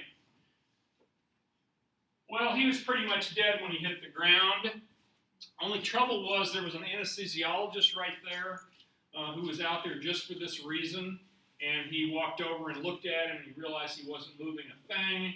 And he rolled him over, and he looked in his windpipe. He stuck an endotracheal tube in him, and he started breathing for him within a minute. Okay? So he saved his life, if you want to call it that.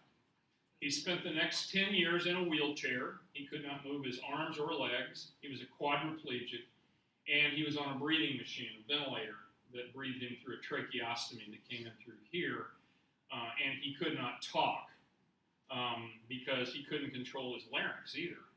And so he typed everything on a computer, not typed with his fingers, but kind of with his eyes, I think, moved a pointer and all that kind of stuff.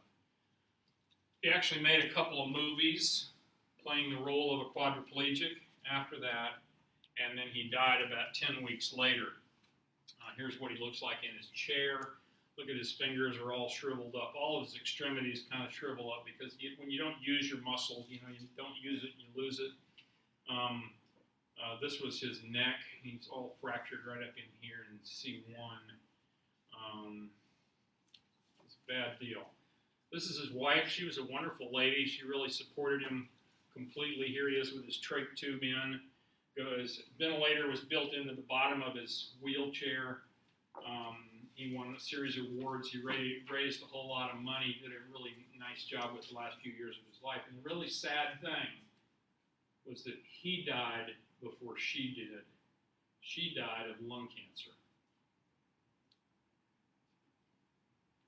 He died 10 years later at the age of 52. He was taking antibiotics for a decubitus ulcer. Most of these people, I thought she died first, but she died later. Back to that lung thing. People that are paraplegic and quadriplegic get lots of decubitus ulcers just from laying in bed. You know, you and I look out here in the room, and you guys are always taking and shifting in your seats and, you know, taking the pressure off your left cheek and putting it on your right cheek. And, you know, we all do that. And the reason we do that is because we have normal sensation. We have signals that are coming up here that say, hey, you know what? My right cheek is starting to hurt. And the reason it's starting to hurt is because there's no blood going to it. Because you've got a hip bone sitting on the chair, and the tissues that are between that bone and that chair are getting squeezed for blood. So we all make and roll around and move all the time, but when you don't feel it and you can't move it, it just leads to one problem after another. Okay, so much for Superman. All right, here's these volumes that you need to know. You need to understand this, and like I said, we're going to do this in lab. Here's a resting tidal volume. Here's the ones I think are important. The tidal volume, normal is about 500. It's just normal breathing, okay? And when you get to the end of a normal breath,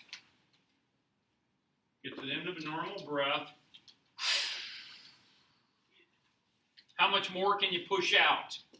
And that's called your expiratory reserve volume, ERV. How much more can you expire? Then you breathe along tidal volume for a while longer, and you get to the end of a tidal volume, and you go,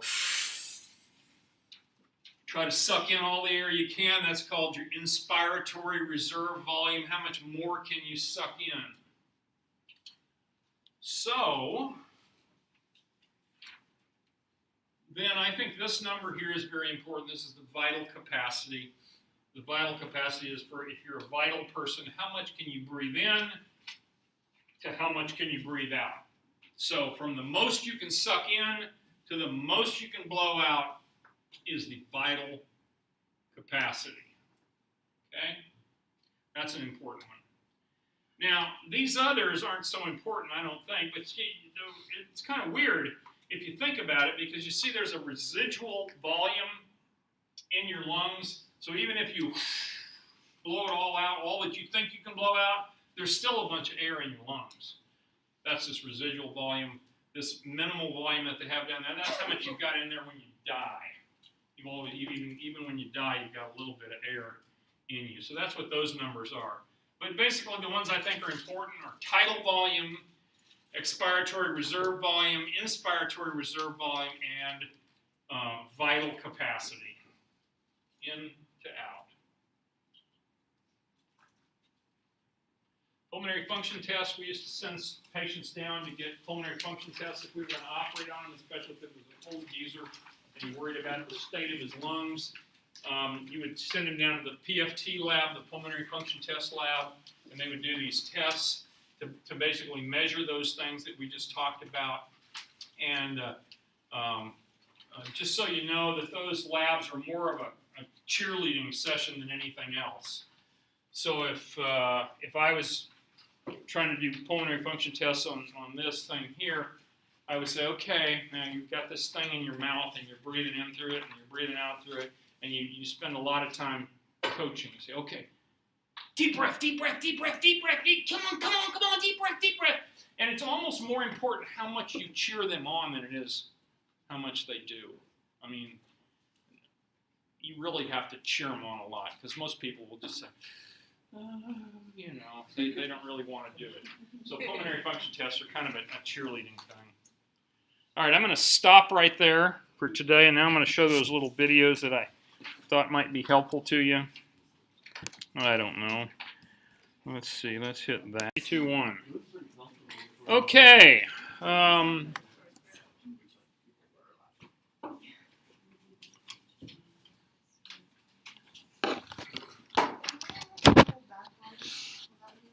Sure. Okay, let's talk about gases a little bit more, because that certainly is what a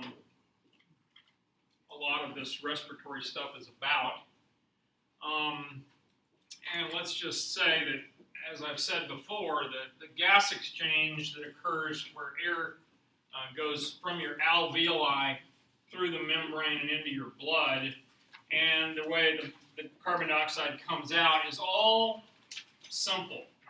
It all happens just because of diffusion. It all happens just because of different concentrations. That's the only thing that pushes it. There's no active transport or anything like that that works on all this stuff. So, that being said, the only thing that all this gas exchange depends on is the partial pressures of the gas. If there's a whole lot of oxygen inside, it's going to want to come out, and vice versa. If there's a whole lot of oxygen in the alveoli and there's not much in the blood vessels, oxygen is going to want to diffuse in that direction. Does that make sense? And you also need to remember that these molecules are very lipid soluble. So oxygen, carbon dioxide, nitrogen, they all dissolve really quickly into lipids, which is basically what the membrane is made of. Remember, membranes are made up of that biphospholipid layer. Yeah, phospholipid bilayer. Thank you. I just exactly as I said it. All right, so let's talk about we talked about one of the gas laws the other day. And what was that one? Boils. Was that Boyle's? Okay, yeah, Boyle's law as example right there. How about what's the composition of air? This is something you ought to know, I have to tell you. We're going to talk a lot about oxygen and water vapor and carbon dioxide, but let me tell you, nitrogen is the big boy. Nitrogen is the big boy on the scene. Nitrogen is 78.6% of the air that we live in. This is 78% nitrogen right here. Okay? And the thing about nitrogen is it doesn't dissolve very quickly into our blood. It does dissolve in it, and it dissolves in and it dissolves out. It just does it very slowly. And because of that, because nitrogen is the big boy, and because it goes in and out very slowly, normally we don't even have to think about it much. But it does become very important in a couple of circumstances. One of which is nitrogen narcosis, yeah. And what that's caused by is that you've spent your whole life breathing nitrogen, okay? And then you go down in scuba gear, and you suddenly are put under this huge amount of pressure, okay? And that high pressure forces even more nitrogen into your bloodstream, okay? And whereas oxygen, water vapor, and carbon dioxide, you take a few breaths, and you can blow all that stuff out, okay? But because nitrogen leaves your bloodstream so slowly, what happens is if you ascend too quickly from high pressure to normal pressure, then bubbles can actually form in your bloodstream of nitrogen. The nitrogen comes out of your blood, it forms bubbles, and those bubbles usually get caught in your joints and around your joints, and that's why it's called the bends, because the pain is usually in your joints, your shoulders, your knees, your elbows, and so forth. Kind of odd, isn't it, that it got that name? But anyway, so watch this. Nitrogen is 78.6. Oxygen is 20.9. It doesn't leave much left, does it? Leaves about 1% left for all the other stuff. And sure enough, water vapor is about 0.5. Carbon dioxide is about 0.04. Now, this is the problem in our world today. And if you go back 30 or 40 years, we can measure the amount of carbon dioxide that was in the atmosphere, and it was about 0.03. Well, now it's about 0.04, and we're probably figuring within 20 years it's going to be 0.05. It may not seem like much, but that's a huge difference in terms of the greenhouse effect of the sunlight falling on the earth, because carbon dioxide is the main greenhouse gas. It's still a tiny amount, but the oceans are becoming saturated with it, the air is becoming saturated with it, the dirt is becoming saturated. We have no place to store it, carbon dioxide. Somebody needs to, one of you in this room needs to go out and figure out a way that we can plug in a little machine that will take carbon dioxide out of the atmosphere and turn it into something useful, like charcoal briquettes or something that we can put in our barbecue. I don't know. But we need to figure a way to keep that from going any higher. Yeah. Isn't that what trees do? Yeah. Trees do. The problem is we've cut down 2/3 of the trees in the world.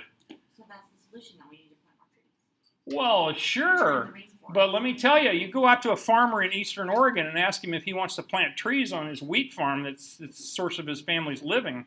He's going to say no. And go into the Brazilian rainforests that used to be rainforests, and now they've cut them all down so they can grow crops, and they ain't going to let it go back. You know, I mean, that's the trouble with so much of this stuff. Rainforests were the Earth's lungs, and then things were cut down for The farming. Anyway, I want to move past that point. I just wanted to say those things. Those are the numbers that you really kind of ought to know. What's Dalton's law?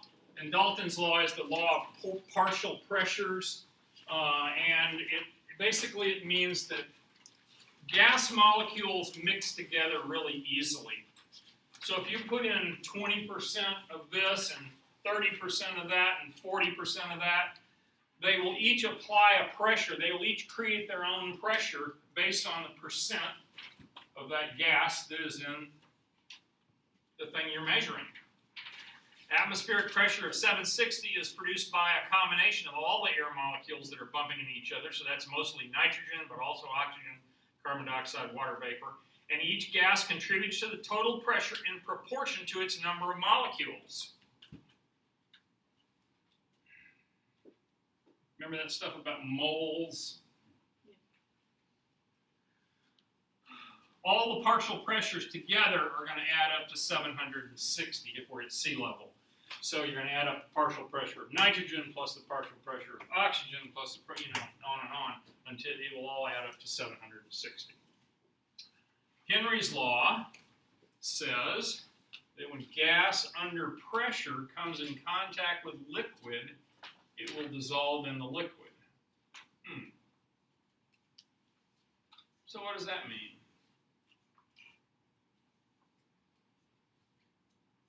Well, let me tell you a story. I hope this will help you remember this forever. I used to live down in Arkansas, and rice became a popular crop to grow. Cotton had taken all the nitrogen out of the soil, and they'd been planting peanuts for a while, trying to get the soil built up. But the farmers weren't doing very well, and then somebody started selling catfish. And they would take, and because they were rice farmers, they had all the stuff necessary to build little dikes around their fields. And the land in eastern Arkansas is so damn flat. But, so you'll build a little 6-inch dike, and that'll go for 200 yards, and then you build another 6-inch dike, and that'll go for another 200 yards. And so they figured, you know what, we could use the same gear to turn our fields into these big lakes, and we can raise catfish. And the government was really trying to push catfish because it was high protein and good food, and they were trying to make kids eat more fish in the lunch programs and all that stuff. So a bunch of my neighbors put in catfish, and they would take and make a 40-acre pond with their tractor and this equipment and just build a little dike all the way around it. So the water was no more than about that deep, usually. And a truck would come from Fish and Wildlife and dump in 100,000 little baby catfish. And then they would put these dispensers all the way around the lake where the fish would come and bump on a little wire, and it would make a few dry pieces of dry dog food. It looked like dog food to me. It was catfish food. It would dump in the water, and then they'd eat it, you know. And this was an amazing sight because when I would go with him to load his feeders, and the feeders would be about the size of a 55-gallon drum. You drive around the pond in a truck with this truck full of feed. You take this hose and stick it in the feeder and turn it on and fill the feeder up. Well, as you were doing that, there's 100,000 fish swimming towards you because they know they're about to get fed. And then you go to the next one, and they all swim over to that one, and it's a riot to see all these fish. Well, when they started out, they were little bitty things, and then, you know, after about 6 or 8 months, they were 2-pound, 3-pound catfish.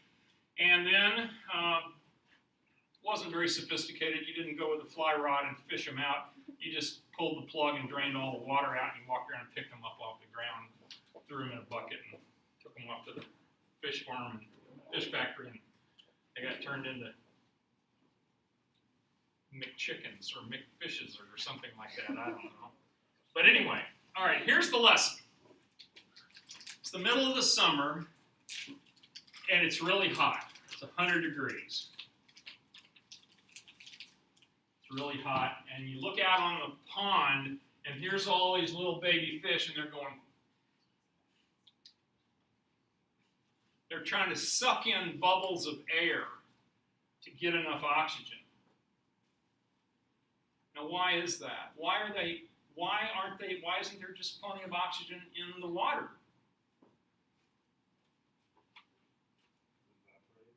Excuse me? No, the water, there's plenty of water. Yeah, some of it's evaporating, but they just turn the pump on, pump in a bunch more water, yeah? Catfish live in streams where their surface is being broken and mix with the ponds, mix with the water, or Well, that's part of it, but the point I'm trying to make here is the problem is the water is getting too warm. The water in these ponds, because it's only about this deep, if it's 110 degrees outside, it's not too late in the afternoon until the water temperature in that whole pond is 100 degrees. And at 100 degrees, it doesn't dissolve in the water very much. So the fish are actually suffocating because the water, which is flowing through their gills, doesn't have enough oxygen in it to keep them alive. So they're actually doing a pretty dumb thing. Actually, they're going up and trying to grab bubbles of air, which then they can force through their gills to keep themselves alive. So what do you think you do to keep all your fish from dying on a hot day? Add more water. Well, if it was cold water, that would be a good thing, yeah. Somebody said last time I taught this, they said, well, just take a bunch of ice cubes out there and just dump ice. And I'm thinking, well, yeah. No, that doesn't work very good. No, what you actually do is the fishermen would get out, the farmers would get out there in their little boats with a Johnson outboard motor on it and drive it around, and that would stir enough air down into the water to raise the oxygen level in the water a little bit, and the fish would survive until evening, and then as it cooled off in the evening, they'd do okay. But it was touch and go a lot of afternoons. A lot of times we lost a bunch of fish. I mean, they would die. So the point is that cold water holds more gases. Okay? Now, think about that in your regular life, the way you live right now. And how many of you have taken a can of Coke that wasn't in the refrigerator and popped the cap on it? What usually happens? Right? It all comes buzzing out and bubbles out. Why does it do that? Because all of that carbon dioxide that was forced in there to carbonate it at the factory, it's warm, and that carbon dioxide wants to get out of that water really fast. On the other hand, if you take another can of Coke that's been in the refrigerator and it's really cold, and you open it, it might go tss. No big deal, right? Because the carbon dioxide is happy being in solution at the cold temperatures. Remember that? So colder temperatures hold more gases in liquids. The point of this statement here is that that's what we're saying here. But the other thing we're saying is that if you have 4 different gases, they stay in the liquid at the same exact percentage. Okay, so if you have 80% or 79% nitrogen in the air up here, you got 80% nitrogen in the coke as well. And of course, the coke is falsified because they shoot in carbon dioxide at the plant to make it carbonated, so it's fizzy.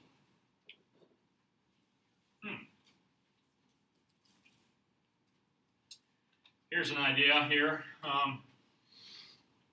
You can do 2 things. One is if you could increase the pressure above the air, increase the pressure of that, you can force more into the liquid. Makes sense. And if you pull it up and decrease the pressure out here, you see the dots aren't as close together as they were up there, then more will flow up that way and get out as well. And, you know, that goes back to my open and unopened soda can. But I was also talking about it from a temperature point of view. And the just thing to remember is that fish, that's why fish do so well in the winter, is because the water's really cold and there's lots and lots of oxygen dissolved in it at cold temperatures. The actual amount of gas in a solution at a given partial pressure and temperature depends on the solubility of that gas in that particular liquid. Well, what that really means is that some gases dissolve well in water, some gases dissolve better in things like fat and so forth. CO2 is very soluble. Carbon dioxide is very soluble, so it'll go in very quickly and leave very quickly. And as we're going to see when we start talking about breathing here, we've only got to alter the partial pressure of the carbon dioxide a tiny little bit, and it'll either go in or go out very quickly. Oxygen is a little bit less soluble, but it's still pretty darn soluble. It goes in pretty quick. Think about it like this.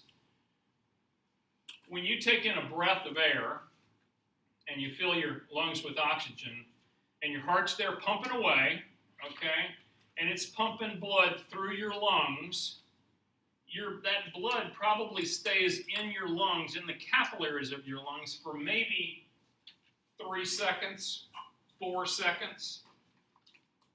In that 4 seconds, that blood fills up completely with oxygen, and it gives off all of its carbon dioxide. So these things are both pretty darn quickly soluble. Nitrogen, on the other hand, is very low solubility. It goes in very slowly, but remember, we've been living here in 79.4% nitrogen our whole life. So we still have 79.4 dissolved in our gas.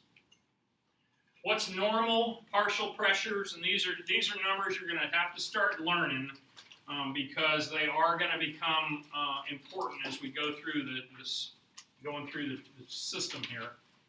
Pulmonary vein pressure. Now, what's the pulmonary vein? What's the pulmonary vein? It's oxygenated blood coming back from the lungs, going back to the heart, right? And so, sure enough, PO2, it's full of oxygen, 100 millimeters of mercury pressure of the oxygen. PCO2 is 40, really low. I mean, it's not really low, but that's normal PCO2. And then nitrogen, look at that. There's 5.7% more times of nitrogen than there is oxygen. But remember, PO2 is only 21% of air. This is 79% of air. So that's where these numbers really come from. And there's a fancy chart. It's a direct correlation or no? Yes. Diffusion in the respiratory membrane. Direction and the rate of diffusion of gases are all caused by this direct diffusion based on their partial pressure and their solubilities. Efficiency of gas exchange is very good. As I said, it happens very, very quickly. And the reason it does happen so well is because there is a substantial difference in the partial pressure. In other words, the amount of oxygen that's in the blood coming through the lung and the amount of oxygen that's in the air that you breathe into the lung is quite different. So the oxygen rushes in. The distances involved are very short. It doesn't have far to go. It only has to go through that little thin respiratory membrane. And remember, it's a squamous epithelial cell on the blood side. It's a squamous epithelial cell on the respiratory membrane side, on the inside lining of the alveolus. And the only thing in between those two is the basement membrane that connects the two of them. So it's really thin. Total surface area is large. I think the total surface area of the inside of your lungs, if you could lay out every alveoli, is like 2 tennis courts. So, I mean, it's a big area. Don't look at me like, how can that be? Right in my chest? Yeah. It's creepy if you think If about you it. lay them all out, though, yeah. And our blood flow and our airflow are coordinated. And I kind of talked to you about that. I mean, we send the blood flow to the parts of our lungs that have the best airflow in them. Doesn't that make sense? Okay, so blood arriving in the lungs, in the pulmonary arteries, that's from the heart going to the lungs through the pulmonary artery, has a very low PO2. It's dark brown, dark blue, dark purple. It's got a low. It's used up all of its oxygen. Now it's coming back. It's come back to the heart to the right side of the heart. Now it's going to the lungs to pick up oxygen. It has a high PCO2. It picked up a lot of CO2 when it went around the body and picked up the waste product, the CO2. That causes oxygen to enter the blood and CO2 to leave the blood, and it happens very quickly as it flows through there, and they reach equilibrium within that 2 or 3 seconds while it's passing through there.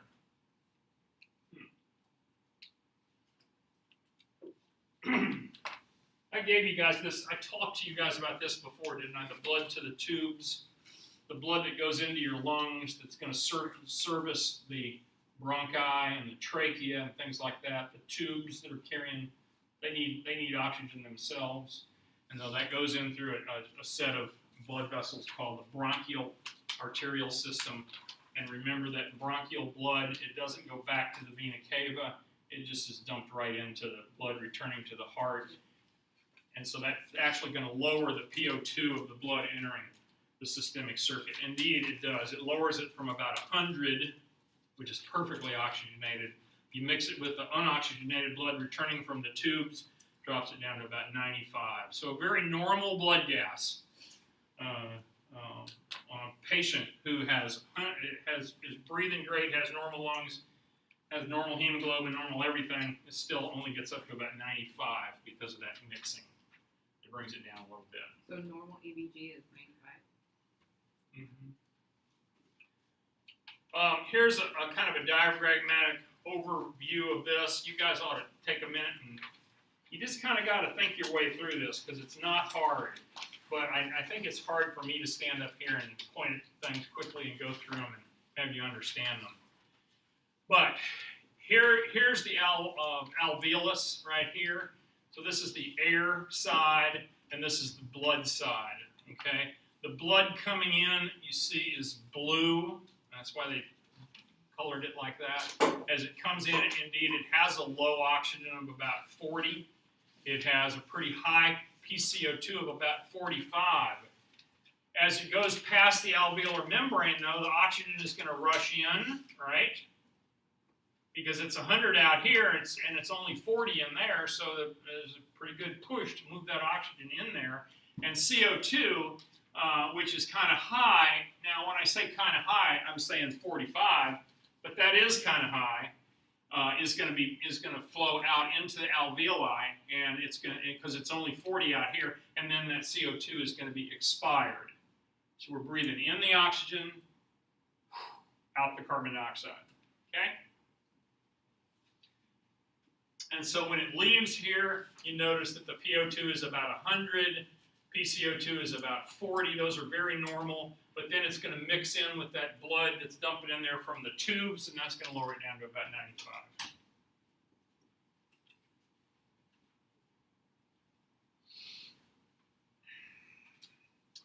And here's the other end of things. This is where it gets out into your finger, okay? So here comes this bright red blood flowing into my finger, and out in my finger I've got fat cells, I've got glands that are making proteins, I've got muscle cells out there and so forth, and I've got this well-laden oxygenated blood coming in that's got pretty low PCO2, and as it's going through here, the concentration of the gas is out in the tissues of my finger here, the interstitial tissues of my finger have a PO2 of only about 40, and they have a PCO2 of about 45. So as a result of that, this is 95, that's 40. Oxygen is going to go out into the tissues where it's needed, and the PCO2, which is 45 in here and 40 out here, the PCO2 is going to go out, so we're going to carry the CO2 away from my finger, get it back to my heart where we can breathe it out and get rid of it. And then this blood heads back to the heart. And sure enough, this is pretty normal venous blood.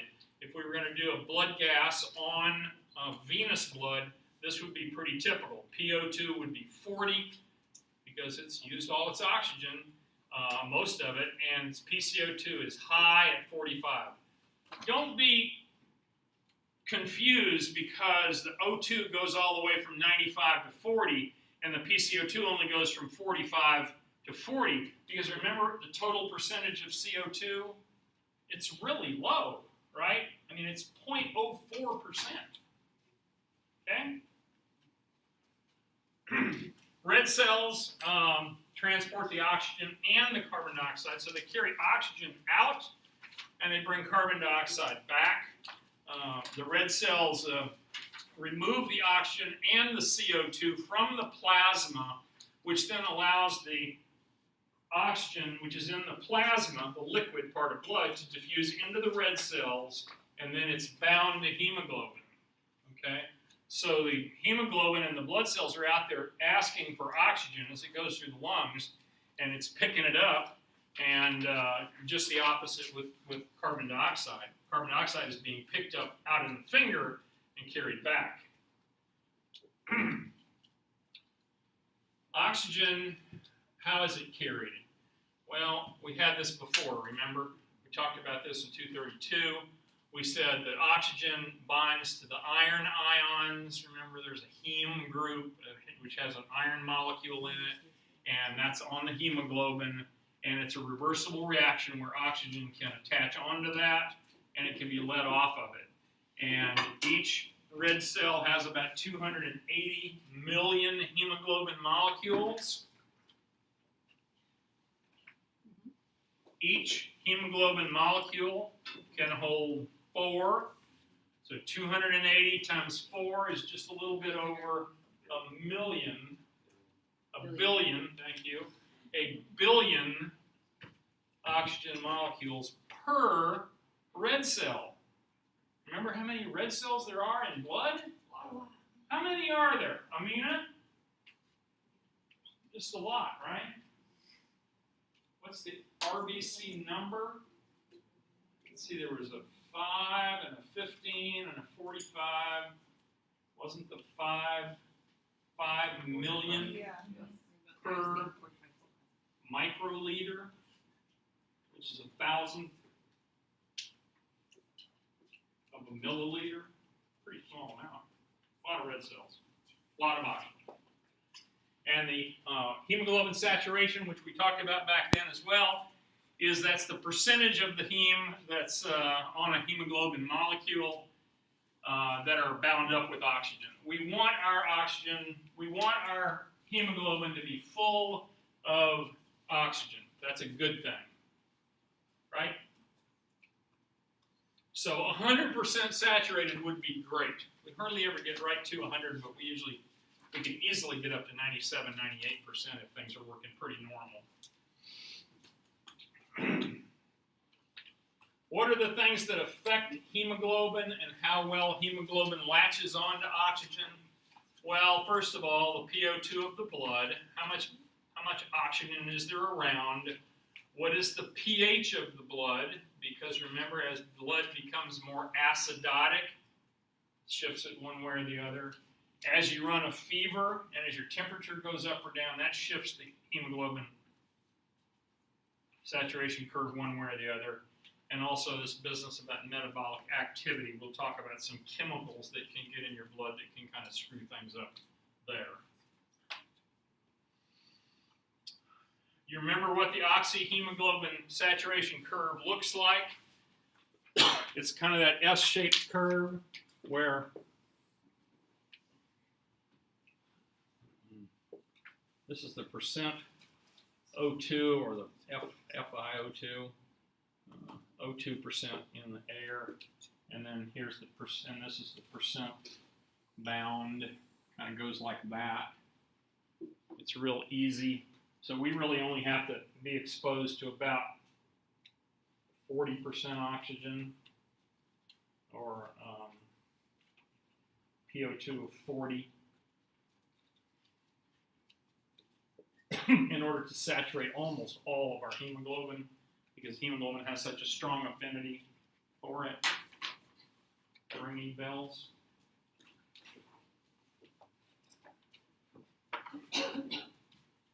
We got bladder problems. You guys pregnant or something? What's going on? I have like 2 liters of water today. Everybody on the front 2 rows pregnant this time? Lots of water.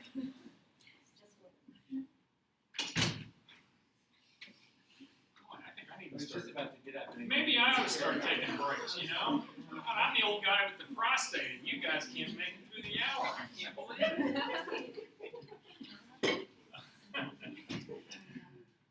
All right. I really don't want to talk about this because I know y'all understand this already, right? You need to understand the oxygen hemoglobin saturation curve. That's just what I'm saying. Right. It is a simple graph that relates the saturation of the hemoglobin, the percent saturation, to the partial pressure of oxygen. And like I said, it doesn't take very much, and it's a very steep portion of the curve in here because it's grabbing onto that oxygen so bad. And as long as we can get it up that high or so, we're going to do just fine. Adding some more PO2 to that doesn't really help us very much, but it's nice to have sometimes. It's a curve rather than a sharp and a straight line. And why is that? You remember we talked about this in 2 as well. Remember when the hemoglobin comes through the lung, it picks up the first oxygen. Remember there's 4 sites for 4 molecules to pick up. When it picks up that first, that changes the shape of the hemoglobin and makes it easier for it to pick up the second molecule.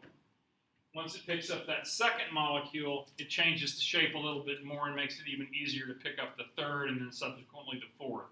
So hemoglobin is really made to pick up oxygen. The more once it grabs onto one, it gets easier and easier to pick up the next 3. I think I've said all of that. It also allows the hemoglobin to really bind hard to oxygen, even if the oxygen levels are very low. That's what I just said a little bit ago.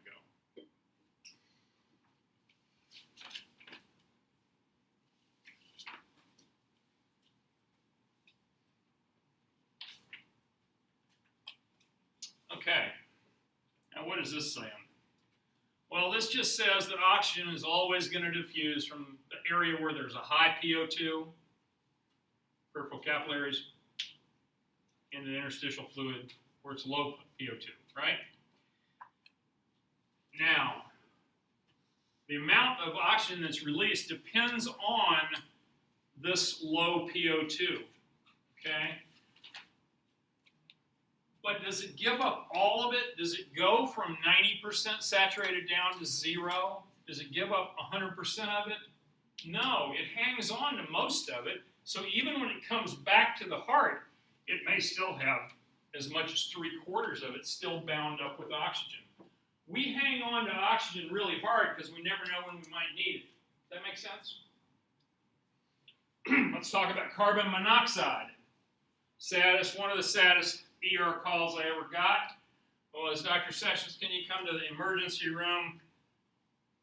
We have 5 dead children that we just, the fire department just went to McDonald's on a 911 call, and there were 5 kids that were sleeping in the back of a big Ford van, and it had rust in the exhaust pipe and a hole in the floor, and carbon monoxide was getting into the back of their Ford van, and Mom and Dad were up front just driving all night long, and when they got to McDonald's in the Dalles, their 5 kids were dead in the back. Yeah, it's terrible. So, why does that work that way? Well, carbon monoxide is made from all burning fuels. So whenever people supposedly suffocate in a fire, they didn't really suffocate from lack of oxygen. What they really suffocated from was carbon monoxide poison. Now think of it like this. Carbon monoxide grabs on to hemoglobin harder than anything else. So whereas normally what would happen is you would pick up oxygen as you come through and you drop off the oxygen on the other end. If you have even a tiny little bit of carbon monoxide, the carbon monoxide locks onto the hemoglobin and it never lets go, or at least almost never lets go. So it's taking the place of the oxygen. So now the next time around the body, that same oxygen, that same hemoglobin molecule that's in that same red cell can no longer pick up oxygen because it's already bound to that carbon monoxide. And it only takes about 0.1% carbon monoxide being exposed to 0.1% for a while in order to lock up all of your hemoglobin so that you cannot carry any oxygen at all. And that's what kills these people. Now, if you want to save somebody's life someday, ask these kind of questions. And carbon monoxide happens not just in cars, it happens in fires, it happens in homes that don't have properly ventilated wood stoves. If you have a hole in your flue pipe, you know, the carbon monoxide can get out and get into your house, and even though it's a very, very low percentage, it can get you. People that have old water heaters, especially gas water heaters, and gas heating systems, can have leaks. You know, the duct tape came off or something in the flue system where it ventilates out of your house, and you can pick up carbon monoxide. So ask these questions when it's early fall. If somebody comes in and says, "Man, I've been having these headaches," you think headaches? No big. You're just a crock. You got a headache. No, because that's the first sign of carbon monoxide poisoning. So if you've just turned your heating system on for the winter, you know, it was off all summer. Now you turned it on, and a few days later you're starting to get little headaches. That may be what it is. It may be a low level of carbon monoxide poisoning, and if you leave it like it is and keep breathing it, it can get you. We can check for carbon monoxide on a blood gas. You can check and see what the percentage of CO is.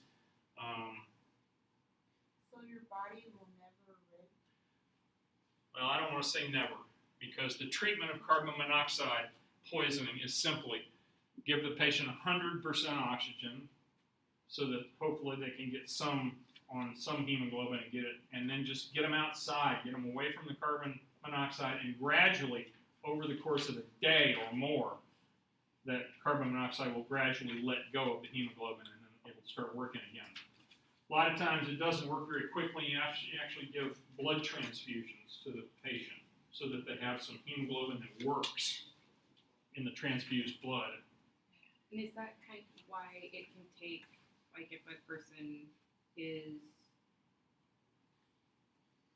in a house that has carbon monoxide poisoning, like they sleep there at night and then they go out to work during the day and then they feel a little better and then they come home and then Exactly. it can take a couple days Exactly. for that to happen. Yeah, because they're probably getting a very, very low level of carbon monoxide in their house, but yet they're picking up a little bit more every day. And they blow it off a lot when they're out of the house, but it blows It's off still very slowly. but it's building up over time. Right. Make sense? Okay. I think here's the points that you need to know about this oxyhemoglobin curve is that when the pH drops, when the pH drops, is that acidosis or alkalosis? Acidosis, right? When you get acidotic, your pH goes down. That causes your hemoglobin curve to shift to the right.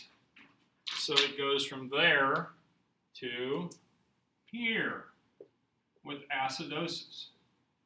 So what do you figure happens with alkalosis? It goes the other way. So it goes over there with alkalosis. And with fever, when fever temperature drops, it moves it to the left. So this would be hypothermia.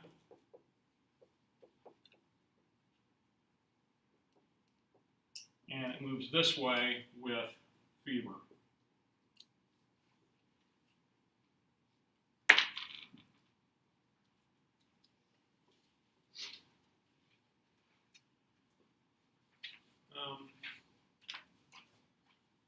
I think the most important thing here is just to know that you don't have to have but about 30 to 40% a PO2 of 30 to 40, which is pretty low, and your body will still pick up enough oxygen out of that to run up to about an 80% O2 saturation rate.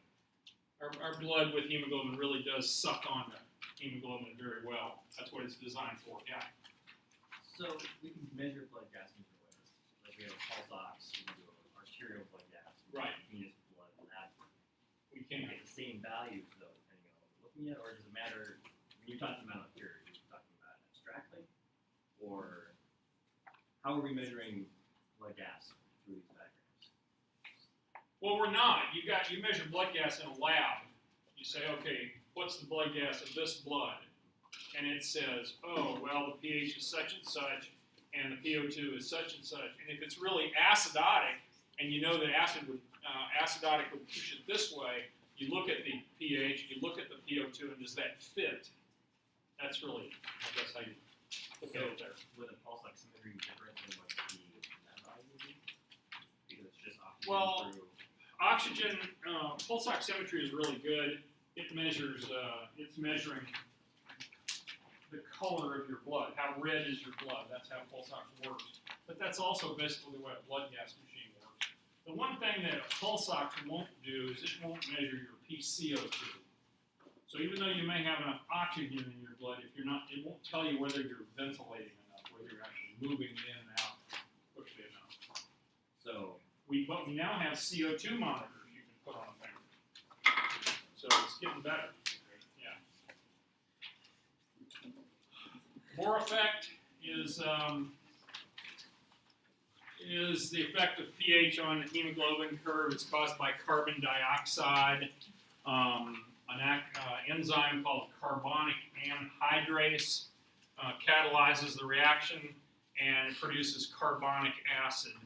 Let me draw this on the board for you because this is one thing that I hope when you walk out of here you'll kind of understand.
I gotta get the CO2, and I gotta get the O2 in here somewhere. CO2 and O2. Let's see. 4 plus that. And these two come together, don't they? Over here to form H2O plus CO2, right? Yeah. All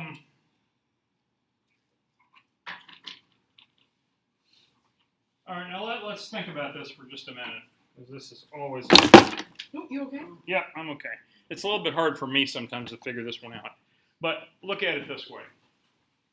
We've got these wonderful things in our body that are called, this is the H2O plus carbonic acid right here that's hooked up with the carbonic anhydrase. And so these two come together and they give you hydrogen. Hydrogen is what? Acid, right? That's what the definition of pH is, remember? The negative log of the concentration of hydrogen right there, okay? This is bicarbonate, and when that stuff dissociates, it dissociates into H2O and CO2. Now, what about CO2 in our blood? What do we do with it? We just breathe it out, right? What about a little extra water in our blood? No problem, right? Basically, what this is saying is that we have to maintain an adequate ventilation, and we have to keep moving air back and forth well enough in order to get rid of the CO2 that our body is continually producing. Okay, our body is always making acid. It's always making carbon dioxide and H up there, and HCO3. Those are waste products, and we have to be able to breathe them out. And that's what is saying. So I need to give you guys a lecture on blood gases, and I will later. I've already told you this. I drew it over here before. The pH and the temperature changes the oxyhemoglobin curve, and I wish I could make that one work, but I can't. Let me talk to you about one last thing. I think this is the end of this stuff on the blood. You need to know about 2,3-BPG, 2,3-bisphosphoglycerate, BPG. Red cells generate ATP by glycolysis. Now remember that red cells don't have nuclei, they don't have mitochondria, they can't do a lot of that stuff.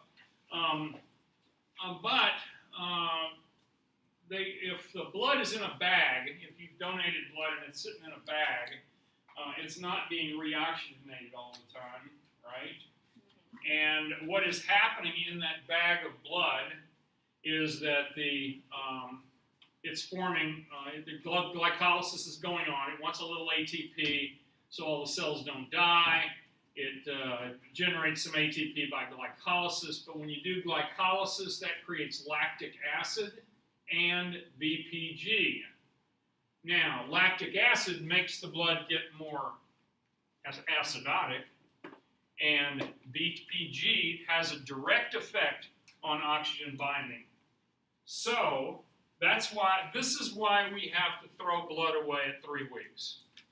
You donate blood, it goes in the refrigerator, it stays in the blood bank. If it's not been used in 3 weeks, it's thrown out. Why? because enough lactic acid and BPG have formed in the bag to directly affect the oxygen binding. It won't hold oxygen the way it's supposed to anymore, and so we throw it away. That make sense? Maybe. Does the log get wasted or no? It gets wasted. A lot of it. No, not a lot. Blood banks work together really closely, so if your bank has a bunch of AB positive, and you've got a patient that's AB positive, they always are. It's a big computer network, and the Red Cross has a truck that runs around and connects every hospital in the whole Northwest virtually every day, so that blood doesn't get wasted. But sometimes it's gonna. Yeah. So I donated the week before Thanksgiving, Yeah. and I have signed up for text messages, and they texted me and told me that my blood was going to a hospital in California. Mine went. I gave that same day or the week before. Yeah, And mine went to Bend, Oregon. I got a text message saying where my blood was used. I thought that was really cool. I did too. Yeah. Now we do have one thing we can do to make blood last longer, and that's to freeze it. You can do frozen blood, and that'll store longer. I want to say 6 months, but it's an expensive process. Are there certain types of blood that they are willing to do that to freeze?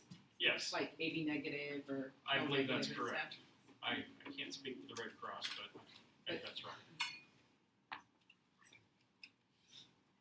So I think I'm done talking about it. I'll talk about fetal hemoglobin next time. And then we'll move on to digestion. Hmm. And then we'll move on to digestion. Maybe.